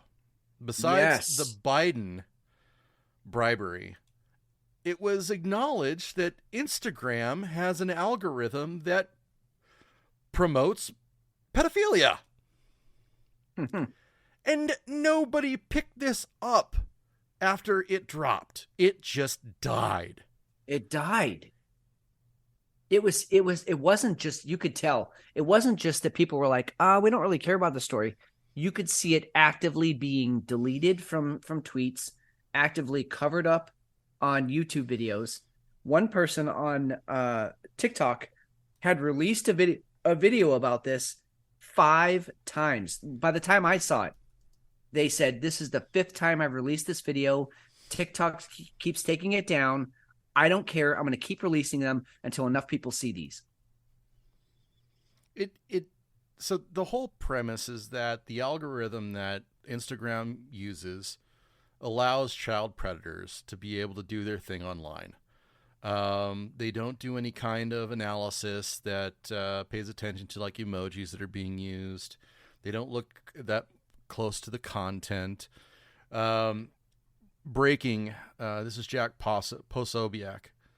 Instagram algorithm exposed promoting pedophilia networks in massive investigation, video sales, preteen sex menus, in-person meetups with underage boys and girls using emojis such as MAP, minor attracted person, and cheese pizza. Now, Jesus fuck. those are your indicators, right? Those are the emojis that you'd be looking for if that's the kind of garbage that you're into, if you're a piece of shit.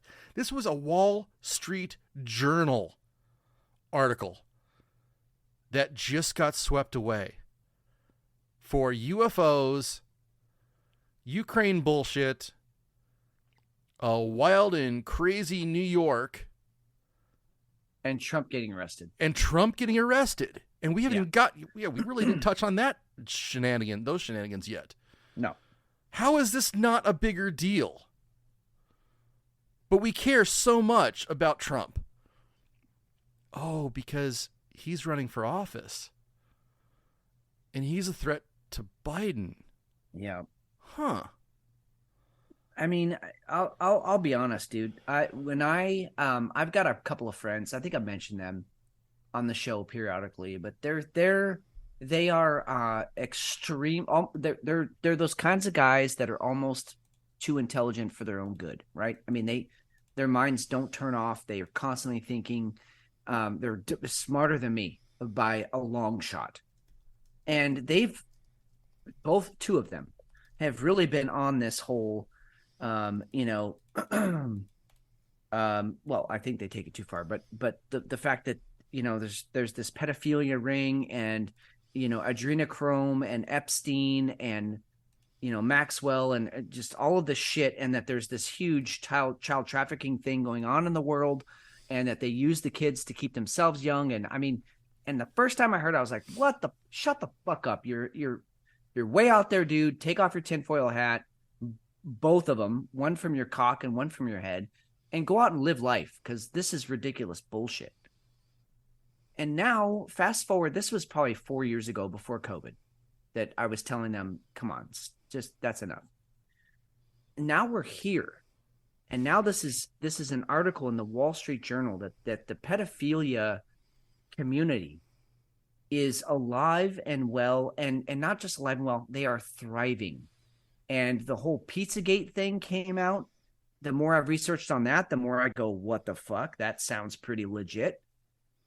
So you just keep going down these rabbit holes that probably you don't want to go down, but your curiosity gets the better of you, and then you go, okay, maybe my buddies aren't so nuts. Maybe there's something to this. And I'm not saying that reptiles are running the country or running the world.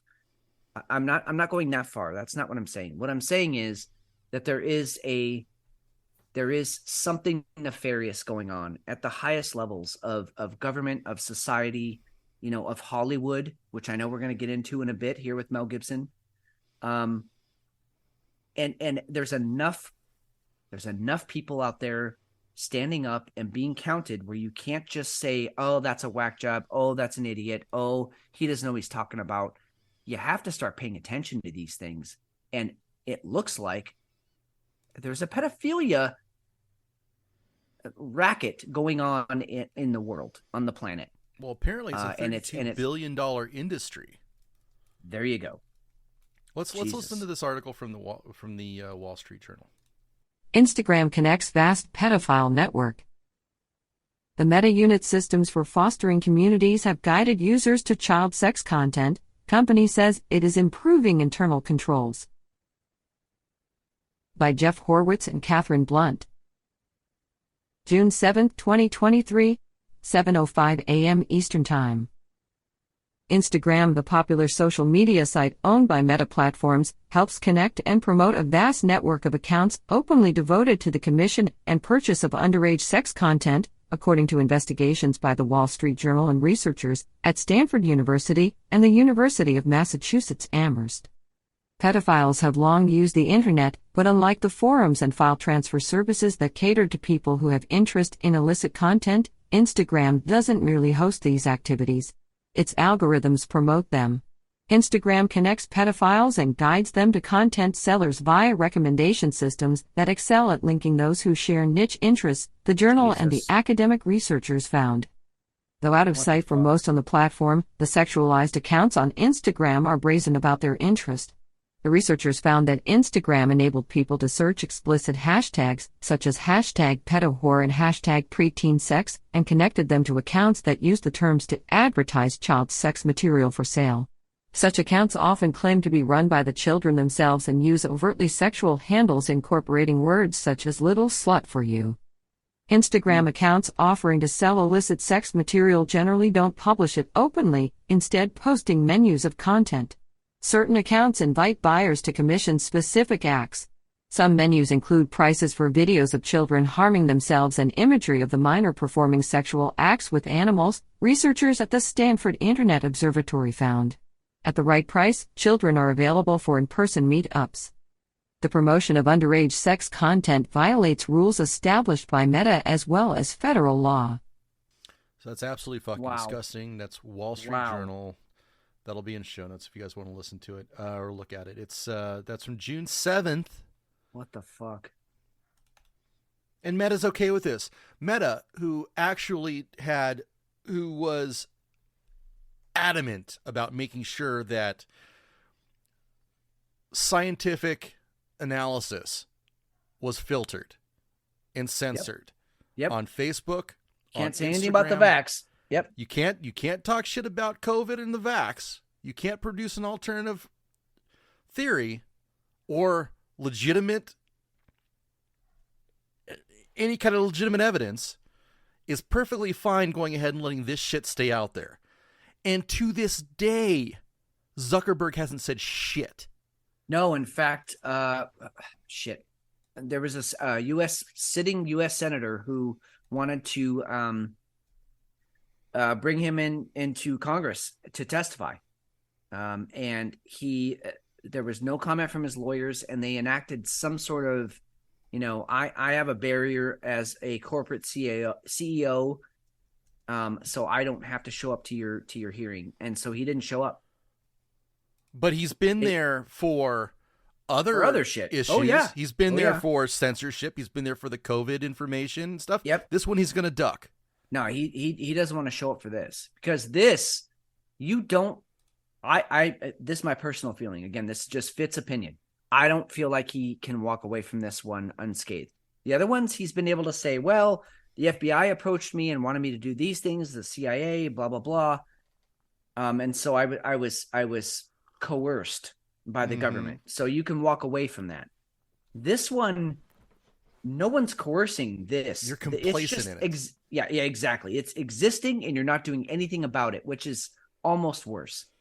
Dr. Martin Luther King, one of my favorite quotes by him. In the end, it is not the harsh words of our critics that we will remember, but the silence of our friends. And so if something bad is going on and you are not doing anything about it, you're worse than the people doing stuff. You're worse because you're a fucking coward. And so and you're fueling it. Zuckerberg, to me, yeah, you're fueling it, exactly. You're feeding the monster. So Zuckerberg, to me, he's a coward robot. That's what I'm going to call him from now on, the coward robot. Now let's go back to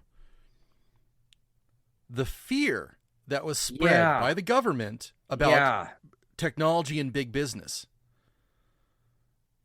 Where are all of the legislators now?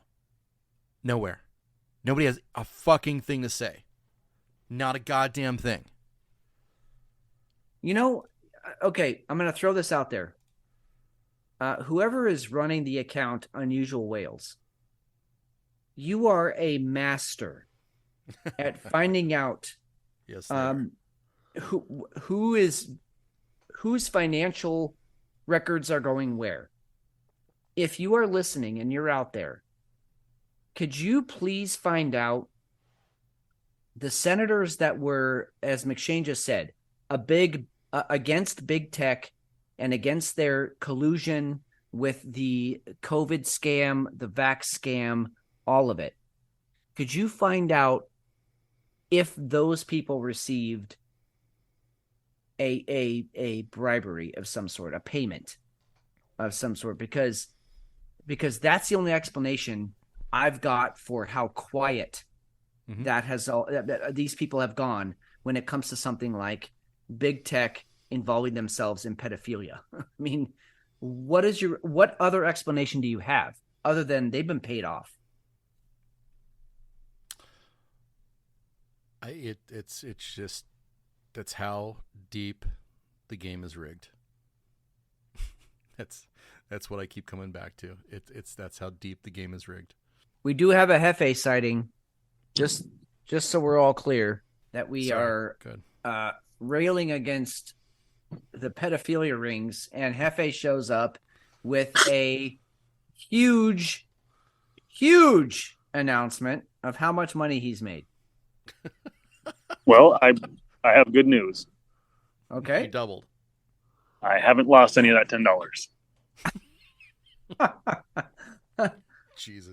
That is really good news. So nothing to add to it, though? No. Nope. Dude, McShane, I feel like any of the money that we make from doing Whiskey Hell just needs to go to Hefe. Just in consolation.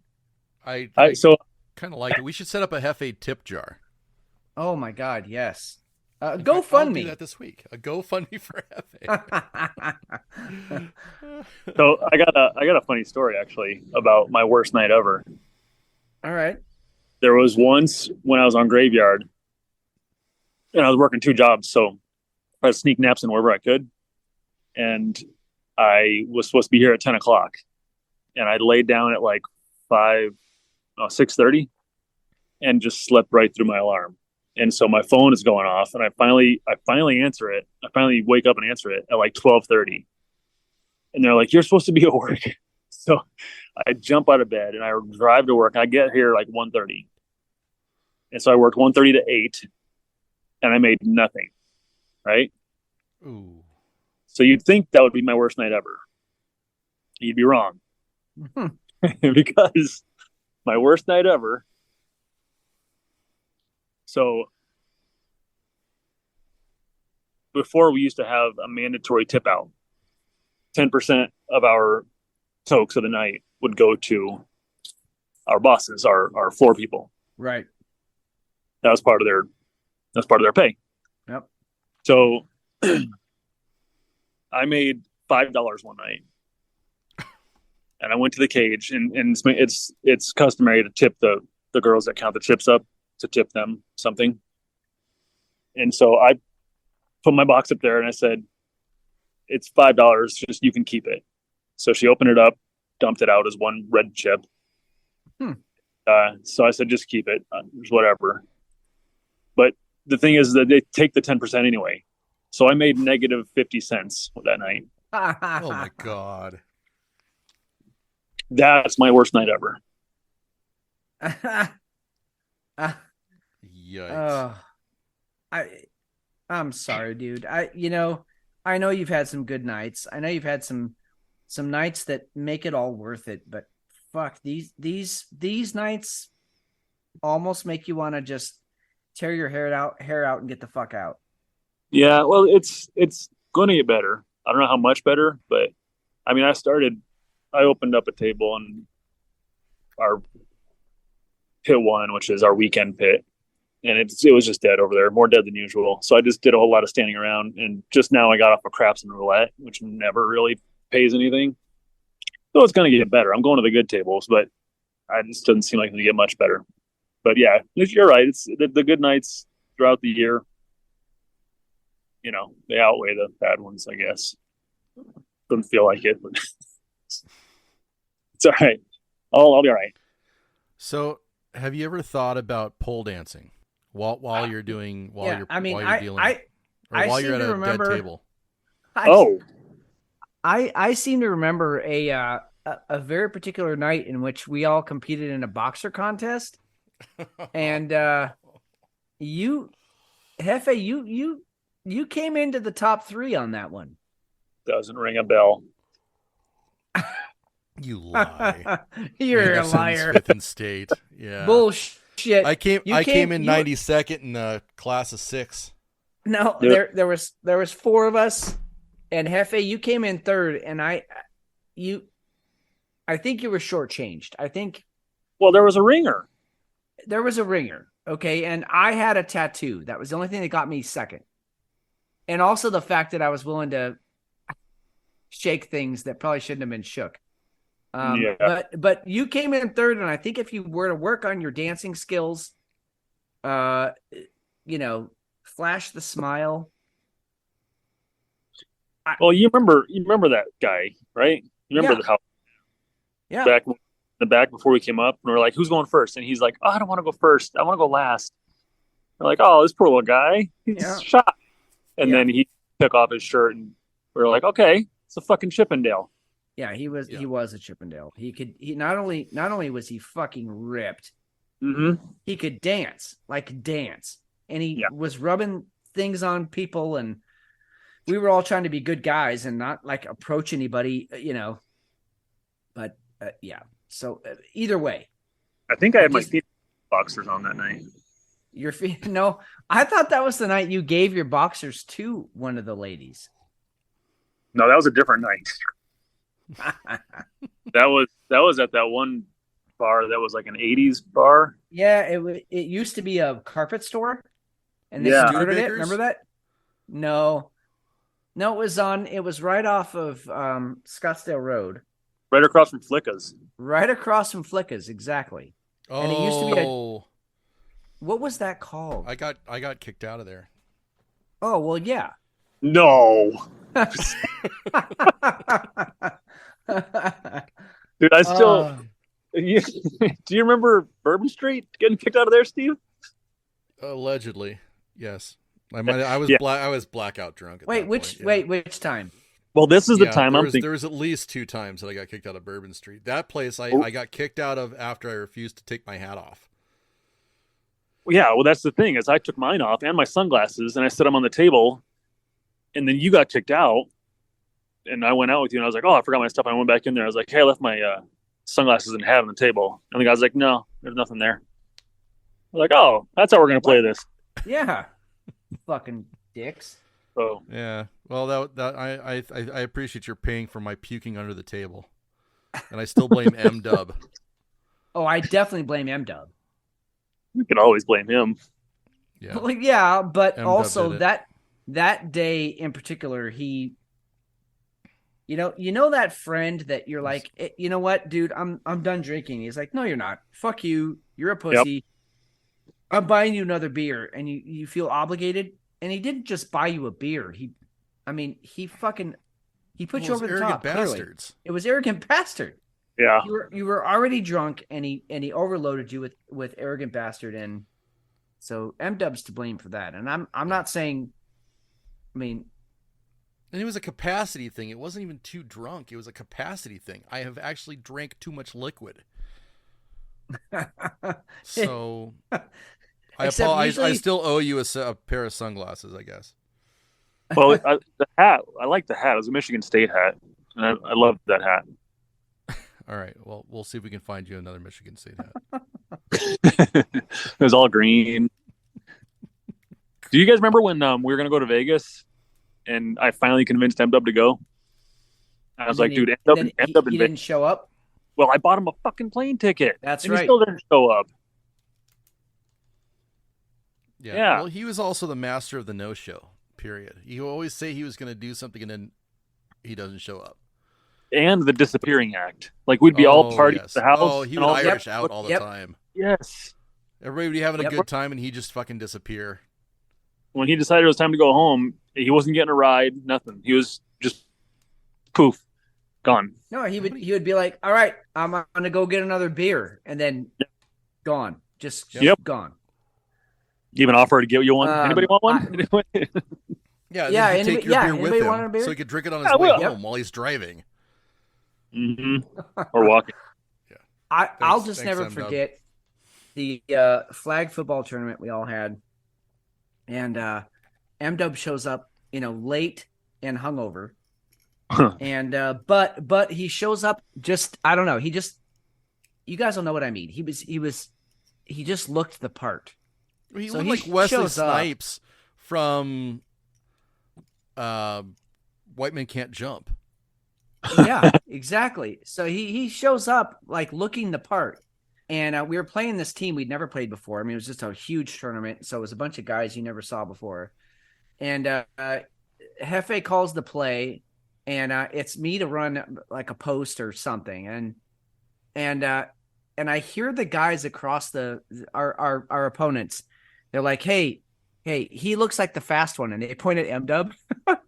So they put their fastest guy on M-Dub because he looked fast. He looked like he was going to fucking just cook it. He was Carl Lewis looking. Yeah, and you had him do a 5 and curl, and I was just gone. They put their slowest guy on me, and it's like the first play of the game, touchdown.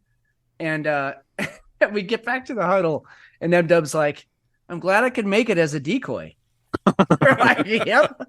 Good job, dude. I mean, he just showed up for shit like that and then just disappeared at times when we actually needed him. No, he was a unique guy. Yep. Funny. Apparently he's still alive too. He's still alive. I know that. Yeah, allegedly. Yeah. I hear from him like every 2 or 3 years. I was out of the blue. Did I tell you he sent me a Venmo? What? He sent me $1 on Venmo just to put a message with it saying, "Hey, what's up?" That's how he contacted me.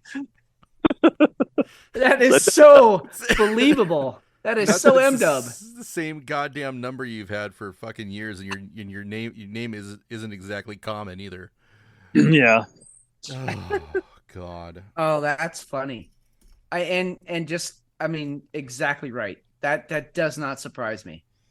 Did I tell you the story about when we were playing 7-man and Buttercup's dad was out there playing with us, and M-Dub, and her dad was a cheerleader in I don't know, high school or college, but he was on the cheer team, and M-Dub had his son out there who at the time was really little, like I don't know, 4, 5, something like that, and Buttercup's dad, we'll call him Butch. Butch goes, hey there, you gonna be a cheerleader? Because M-Dub's son had long hair. And he goes, you gonna be a cheerleader? And M-Dub goes, no, he's a boy. I saw it come, and I just let it go. I was about to jump in, but I let it go. It's like, I knew what he's gonna say. It's like, no, he's a boy. And Butch was like, well, I was a cheerleader. I like peeing my pants. I was laughing so hard at him. Oh my God. He never ever let me. He brings it up. You know what? M-Dub could take a perfectly normal situation, conversation, and make it awkward every time. Well, you remember when we had our fantasy football league back at the way back in the day, and I traded him Emmitt Smith after Emmitt Smith blew out his knee, and I thought it was I was just kidding at the time, and then he took it. Like, well, wow. All right. I think he thought Emmett was coming back like in 2 games, and it ended up being like the career ender. Yeah, it was anyway. That's M-Dub, man. Yep, M-Dub. Well, that was a hell of a transition from Instagram pedo networks. Thank you, Hefe. Yeah, you're welcome. Way to keep it light, man. Way to get us off track. Shit. That's what I do. Hefe, while you're here, can I ask you something? Yeah. All right. So, and this is for both of you guys, honestly. So this young lady, gotta be quick. She's having a really, really hard time finding a strong, confident, chivalrous man who's not a liberal. What do you say to her?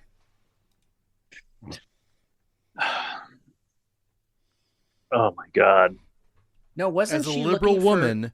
It's really hard to find a man who's willing to play the more traditional masculine role in the relationship in today's day and age, who is not a conservative. Yeah, she was looking for a liberal, not she didn't want a conservative, but she couldn't find any real men. Conservative. Yeah. No, she didn't want a conservative, but she wanted a real man, quote unquote, that wasn't super liberal. I'll give her my number. I'll talk to her. I gotta go. All right, brother. That's a killer way to leave, man. Later. All right. Yeah, I found this video just completely almost infuriating. I mean, I won't say I went into a rage, but it's just like, do you hear yourself? Do you hear what you're saying? Let's let our listeners listen. Here we go. Okay. I don't know, one of the saddest realizations I recently had was that as a liberal woman, it is really hard to find a man who is willing to play the more traditional masculine role in the relationship in today's day and age, who is not a conservative. A man who wants to pay on the first date, who wants to open your door, who has that want and desire to take care of you and to provide. New York Post. What do you say to that? You know, I'll say this. I just recently found out about a woman whose name is Nora Vincent. Some of you out there might have heard of her before. She's actually pretty famous. But Nora Vincent was a lesbian who decided, she was a writer. She's a columnist, wrote for some pretty prestigious, LA Times, The Village Voice, New Republic, New York Times, New York Post, Washington Post, very prestigious writer. And she decided that she was going to, for 18 months, become a man and go out on the dating scene and see what it was like to be on the dating scene as a man, as opposed to as a lesbian. Long story short, she went through this whole thing and wrote a book called Self-Made Man, and found out that women, she thought, before she went into this, she thought that the perfect man would be a woman in a man's body. So that's basically what she made herself. But she found out after, basically 95% of the dates that she went on, that most women don't want a caring, sympathetic, empathetic individual for themselves. they got turned off. I mean, he, as Ned Vincent, got denied, and even to the point where women were like, oh, I have to take this phone call, and then never came back on the date, or I'm going to go use the restroom and then snuck out the back. I mean, all the shit that men go through. Right. She and then even to the point she went to a men's retreat as Ned and sort of commiserated with all these men who were expected to be the breadwinners, you know, the fighters, all these things, but also we want women to be equals, and there just isn't like a good ending to that, because women can do shit we can't, and we can do shit they can't, and for us to pretend otherwise just ends in catastrophe. So long story short, Nora, at age 53, after releasing this book and realizing what it is to be a man in today's society, she flew to Norway and did an assisted suicide. She killed herself. Oh my God. With the help of medical professionals. Yeah. Because she could not believe what we put men through in this society, how much pressure men are under to be all of these things over here. But then also we want you to be all these things over here. And the fact of the matter is, ladies, guys, we can't be all things. We have to be ourselves. And part of being a man, and I will say this as I can uniquely say this. I was raised by a single mother, no father in the house. So I didn't constantly have testosterone being shoved down my fucking face. I am who I am. I like to drink. I like to cuss. I like to get in fights. I have very opinionated. I'm very opinionated on worldviews, and I'm willing to stand up for those things, and I'm willing to be counted. I'm willing to take damage for those opinions. I'm not afraid of that. And if that somehow makes me scary or offensive, or I'm okay, but that's who I am, and I can't pretend to be something I'm not. I'm also very empathetic and sympathetic, and I also am very caring because I was raised by a single mother. But at the end of the day, I have to be who I am. You can't expect me to be something I'm not. And I feel like, to some degree, I'm not going to put a percentage on it, but to some degree, men are being asked to be something that they are not. And out of pure politeness, we are saying, okay, fine. Okay, women can be whatever they want to be. You guys can take our roles in society. And what we're finding is that that's actually not the case. And I'm not saying that men and women are equal. What I'm saying is that women are the ones who get pregnant, who should take the 9 to 12 months to 15 months off of work to have that child. That's who you are in the society. We shouldn't disparage that. You shouldn't feel like you have to be equal to a man who's making money while you're on maternity leave, or vice versa, that we can't take some paternity leave to be with the child. That things should be more equal, but we are never going to be the same. And I feel like we've confused those two terms. And so when I see a video like this from this young lady,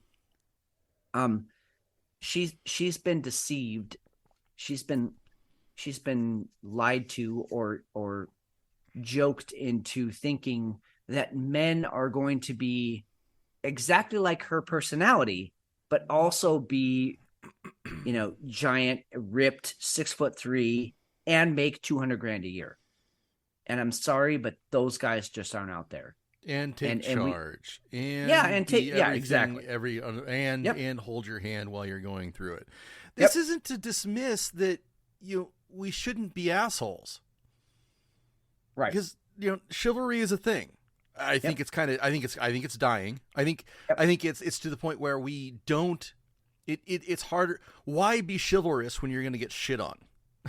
Okay, it's not that we don't want to. It's not that we don't know that the right thing to do is to be kind and to be generous but be tough and stand our ground and be the ones who are going to be able to shelter from the storm. It's not that we don't want to, but when you're constantly told that, well, you're not, you need to be softer. You need to get out of the way so I can go ahead and do it.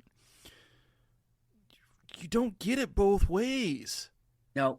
And all we do now is ask for, everybody wants to be like everybody else. Nobody's okay with being themselves. Or nobody's okay with, you having your role, me having my role. I think one of the things that was the beauty of Whiskey Hell, and I'm talking about the football team, not the podcast. When we went out to play, we all had our role. My role was not to snap the ball and be some huge presence in the middle of the field that the other team had to pay attention to. That was your role, dude. That was who you were. And likewise, your role was not to be the fucking burner on the outside of the field that was just going to run his balls out until the ball got to his hands. That's not who you were. And we all realized that. You had your strengths, I had my strengths, and neither one of us could do what the other one could do. Likewise, neither one of us could be Jefe and be the fucking commander, the general on the battlefield, and say, I need these things from you. That wasn't our role. We didn't try and be that role. We knew what our role was. Jefe, you tell us what the clock is at and what we have to do in the next 3 plays. I'm going to fucking run as fast as I can until the ball hits my face. You're going to go and take up as much space in the middle of the field as you could. And we get that in sports. That's another reason why I feel like sports is underrated in the lessons that it teaches for the rest of life. But stay in your lane. Know what you can do, and also know what your brothers are going to do to the side of you. Well, and be appreciative of what your teammates can do, right? Yep. If I'm not appreciative of my wife or my partner, well, okay, in a perfect world, we should accentuate each other, right? Agreed. Compliment. So this isn't what she wants, though. Bringing it back to her, and this is I can't imagine. I wouldn't. Why go out and have relationships when this is the stuff that you have to put up with? I wouldn't. I can't imagine being a young man right now. I cannot. I have two. I have 2 young men, and trying to navigate this bullshit. No. And she's like late 20s, early 30s. She should know better. Yep. Now, granted, nobody's making it easy on her either. I would like to venture a guess, or I'd like more information about what her actual problem is with a conservative male. Okay. If you guys are just starting off your relationship with talking about politics, yeah, good fucking luck. Dude, that is not how it was done in our day. You went out talking about, hey, I think you're real pretty. Let's dance. I mean, it literally started on that simple of a basis. And the shit that's going on now, it's like, wait a minute, are you a cis male? Do you have any gay friends? Have you considered being a female? Are you an alpha? Or are you a beta? I'm out. Yeah, or are you a fuck? Yeah. I could not navigate today's dating world, and I don't want to, and nor should I be. I'm almost 50. We should not be out in the dating game. I get it. But as a young male in the dating game right now, I can't imagine the minefield that you're stepping into the minute you hit puberty. I mean, it's very sticky. I don't remember asking for permission from any of the girlfriends I had in high school. I didn't ask for permission. I was just given implicit permission, and we had a really good time. All my girlfriends in high school, we both wanted what we both wanted, and it was an understood you. And now you have to get not only verbal consent, you better have them sign a fucking NDA that everything you're doing is consensual. But that's just going to the sex level. Right. This That's is what somebody I'm you saying. can't even get to that point because her Yeah. politics hold her back. Yeah, exactly. I don't Exactly. like you because you agree with Trump. Yeah. I don't like you because, well, you believe in family values. That's Yeah. where she's coming Right. from. Or you're not. he doesn't You're not appreciate her pro-Ukraine. for her. Yeah, well, that Yeah. could be too. Yeah. I mean, they're not even getting. They're not going to consummate a relationship because one watches CNN and the other one watches Fox. Yeah. That's how fucking shallow this is. Crazy. B word. I sent this to. I had to say it pod, and that's Aaron. I had to say it pod last night too. And B words from Bleach Brothers. Last night, I'm all for individual thoughts and beliefs, and if someone's a liberal, conservative, etc., great. But her position does make some sense. Bramigos, dating in general is ass, but her take is pretty delusional considering modern liberalism, at least from what we see on social media, is constantly bashing the idea of masculinity. Yep. Holy shit, they're on point. Yep.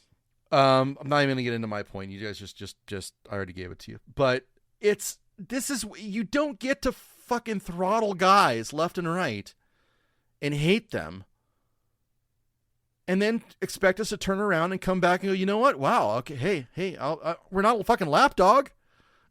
And you know what? Some of us, we're perfectly fine on our own. Yep. And that's we're what perfectly I'm fine going out into the wilderness. Yep. We're perfectly fine sitting in our apartment or our home, making whatever we do in our job, being alone, playing games, watching TV, doing whatever we want to do. And if this is the attitude you're going to have, we don't have to meet you halfway. You don't have to do it either. But you just got to be okay being alone. And that's okay. Yep. That's fine. And we have to be okay with the population collapse that is inevitable. I mean, it's coming.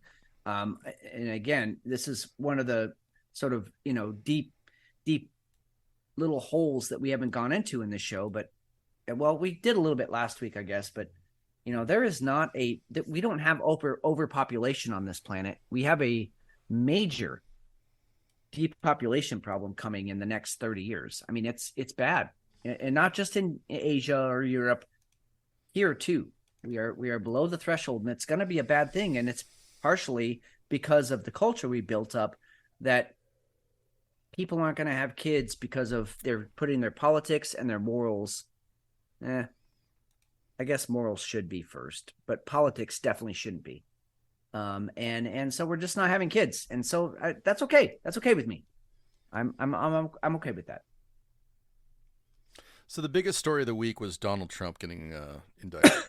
Yep, he did get indicted. He's I think it's this week he has to go to Capitol Hill, right, and testify. Oh, I don't even think it's Capitol Hill. I think it's a federal court thing, so he's going to be called into probably in New York. I don't remember which one it is. But the big orange guy trumps everything. Sorry, you're welcome for the pun. Yep. That cleared out everything. Everything we've talked about tonight, nothing matters because Trump got indicted.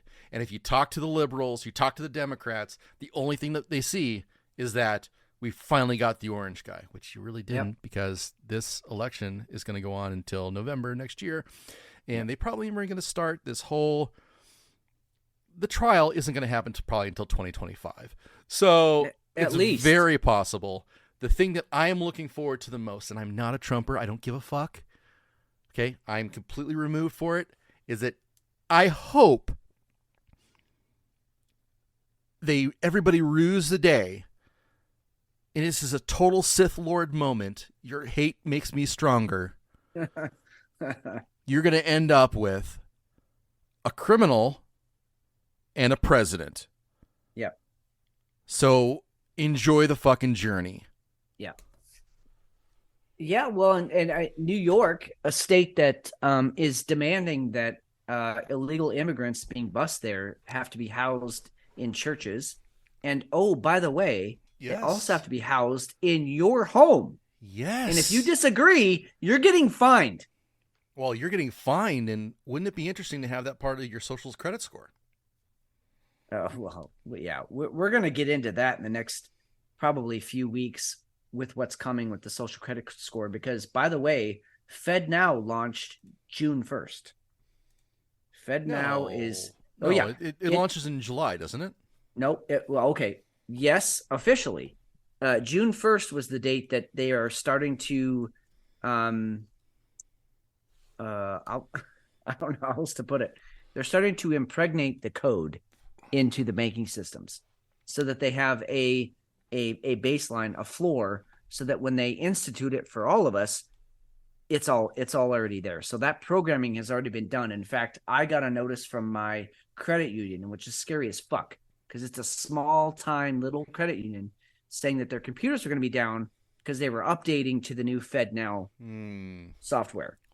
Hey, did you know what happened to crypto over the last God, week? Yes. The rug got pulled out. Yeah, isn't that crazy? Because and why, McShane? Why did that happen?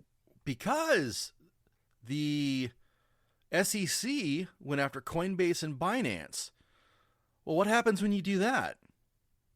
You pretty much crush crypto, which makes FedNow and CBDCs really easy to bring in. Yep, awful easy to bring in. And by the way, they did that in the under the moniker, in the name of consumer protection. They said we're going after these things for your safety. Yeah. Oh, really?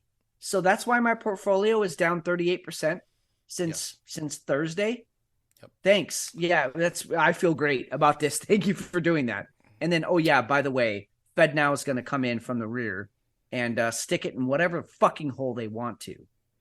Fact, Gary Gensler, head of the SEC, was up for a job with Binance. Yep. Binance. And he was denied. Let that sink in. Holy shit. What else do you want to cover?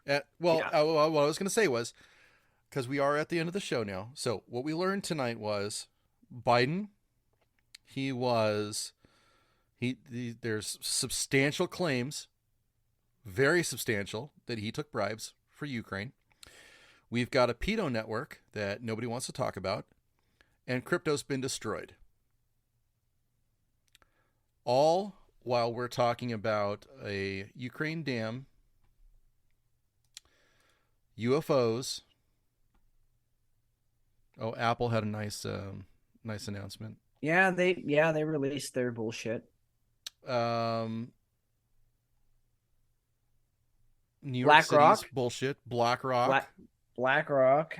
That's worth mentioning. BlackRock's buying up all of the old U.S. treasuries that are worth nothing anymore. So yeah. BlackRock is now our fourth. They're the fourth arm of government. Not journalism anymore. Journalism's been bought and paid for. Now BlackRock is part of government because they're buying up so much of our government debt that they now have a say in what happens. How is BlackRock not a monopoly? And they are show notes, and you guys can take a look at it. But let's see, they own MSNBC, CNN, Fox News, Time Warner Cable, Amazon, Pfizer, P&G, Facebook, Netflix, some of Tesla, Chevron, PayPal, Walmart, Global Payments, Exxon, Uber, Verizon, Qualcomm, Boeing, Raytheon, huge chunk. Yep. Texas Instruments. I mean, we could go on, guys. This could go on for half an hour. This isn't a stretch. Time Warner Cable. No, Texas Instruments, Merck. And you know what's really sick is if you look at BlackRock, Vanguard, and State Street, if you look at who owns stock in those companies, it's each other. So the majority owner of Vanguard is BlackRock and State Street. And the major owner of BlackRock is Vanguard and State Street. And the major owner of State Street is Vanguard and BlackRock. It's incestuous, this masturbatory. Yes, it's sick. It's sick. Fuck. This was a 3.5 hour show waiting to happen. Yeah, it could have been easily, and we're not going to go there. But we have some stories from this week that are definitely going to make it in next week. I'm kind of eyeing the NASA article that came out that, oh, by the way, the internet and everything is vulnerable because the sun could pop off, which we've been saying for years, which I've been basing what I've been saying off of Ben Davidson, who's been saying it for 12 years. This is not new news, but they want you to be scared. And yes, it could happen. God. Hey, I was just surprised that they implied that the sun has any bearing on anything whatsoever that we do. Right? Pretty incredible. So let's plan on getting into that one next week. I want to get into Gen Z being okay with home surveillance. Yes, and I also want to talk about the CNN CEO, but let's do Gen Z first. Okay, we'll do those. Let's see here. I think we'll start with those three for next week, and then we'll see how the week develops. Yeah, and then we've got Target, and we've got hotels, big time hotels leaving San Francisco. Yep. Not even leaving, just walking away from their loan payments, from their debt, from their what was it, $750 million? They're we're not going to pay that. Yeah, this is fucking bullshit. We're out of here. This place sucks. That's what they said. Yeah. Lots to talk about next week, and that's on top of whatever happens this week. But here's oh my God, here's the message, folks. Eyes open. Keep your head on a swivel. Do not take the first head fake. No. Don't take the first juke that you see. Stand your ground. Let the media do its first. It was definitely Russia, or it was definitely Putin, or it was definitely, you fill in the blank. Let them say their shit, and then you go, okay, but what really happened? Now, I'd like to know what really happened. Yeah, yep. Think it through. And when you come to your conclusions, reach out to us on Twitter, on our website. We have a hotline that you can call if you have something that's just burning and you need to get it out. Please call our hotline. Things are moving so fast right now, guys. If there's something you want to have discussed on the show, you definitely let us know, because we will talk about it. There's so much, as you know, with this show that already. But please let us know if there's something you want us to get to. What beer are you taking to bed, Fitz? God, these are both no, honestly, these are both masterpieces. Yeah, I love what Oakshire did with the Overcast, and that they're trying to do things with it. I can't wait to see how that changes, and what they do with it in the future. This one it's just not as good as the Captain of the Coast. So I'm taking Captain of the Coast. We're gonna have our little orgy game going on in my mouth and in my stomach and in my intestines for the rest of the night. Fantastic beer, so complex. I cannot believe how much the notes in that beer changed. So that's the one I'm taking to bed for sure. Although Overcast Cafe Vanilla Macchiato, close second. And if I get turned down by Captain of the Coast and the lights come up and she's like, I'm gonna go with the big dude over there, I definitely know who my second is. This gal's she's gonna be good enough for me. So all right. How about you? Definitely going with King Gary loves the cocoa. Yeah. But I will say that beer would not have been set up as well as it could have been by any other beer other than the Cocoa Banger from Cool. Right. So really, really, really, really happy with both of those beers. But the this King Gary, I'd love to have the base beer for that, but the loves the cocoa, the coconut. Just a fantastic experience. Love it. Yeah, we don't always get the chance to have two really similar beers like that on the same show. And so I thought that was really cool that you got to kind of review the differences, because as I said, same ingredients basically, but very different notes, very different experience. So Very cool. Yeah. And we don't, like everybody, like we've said many times before, we don't set up our beers or anything like that.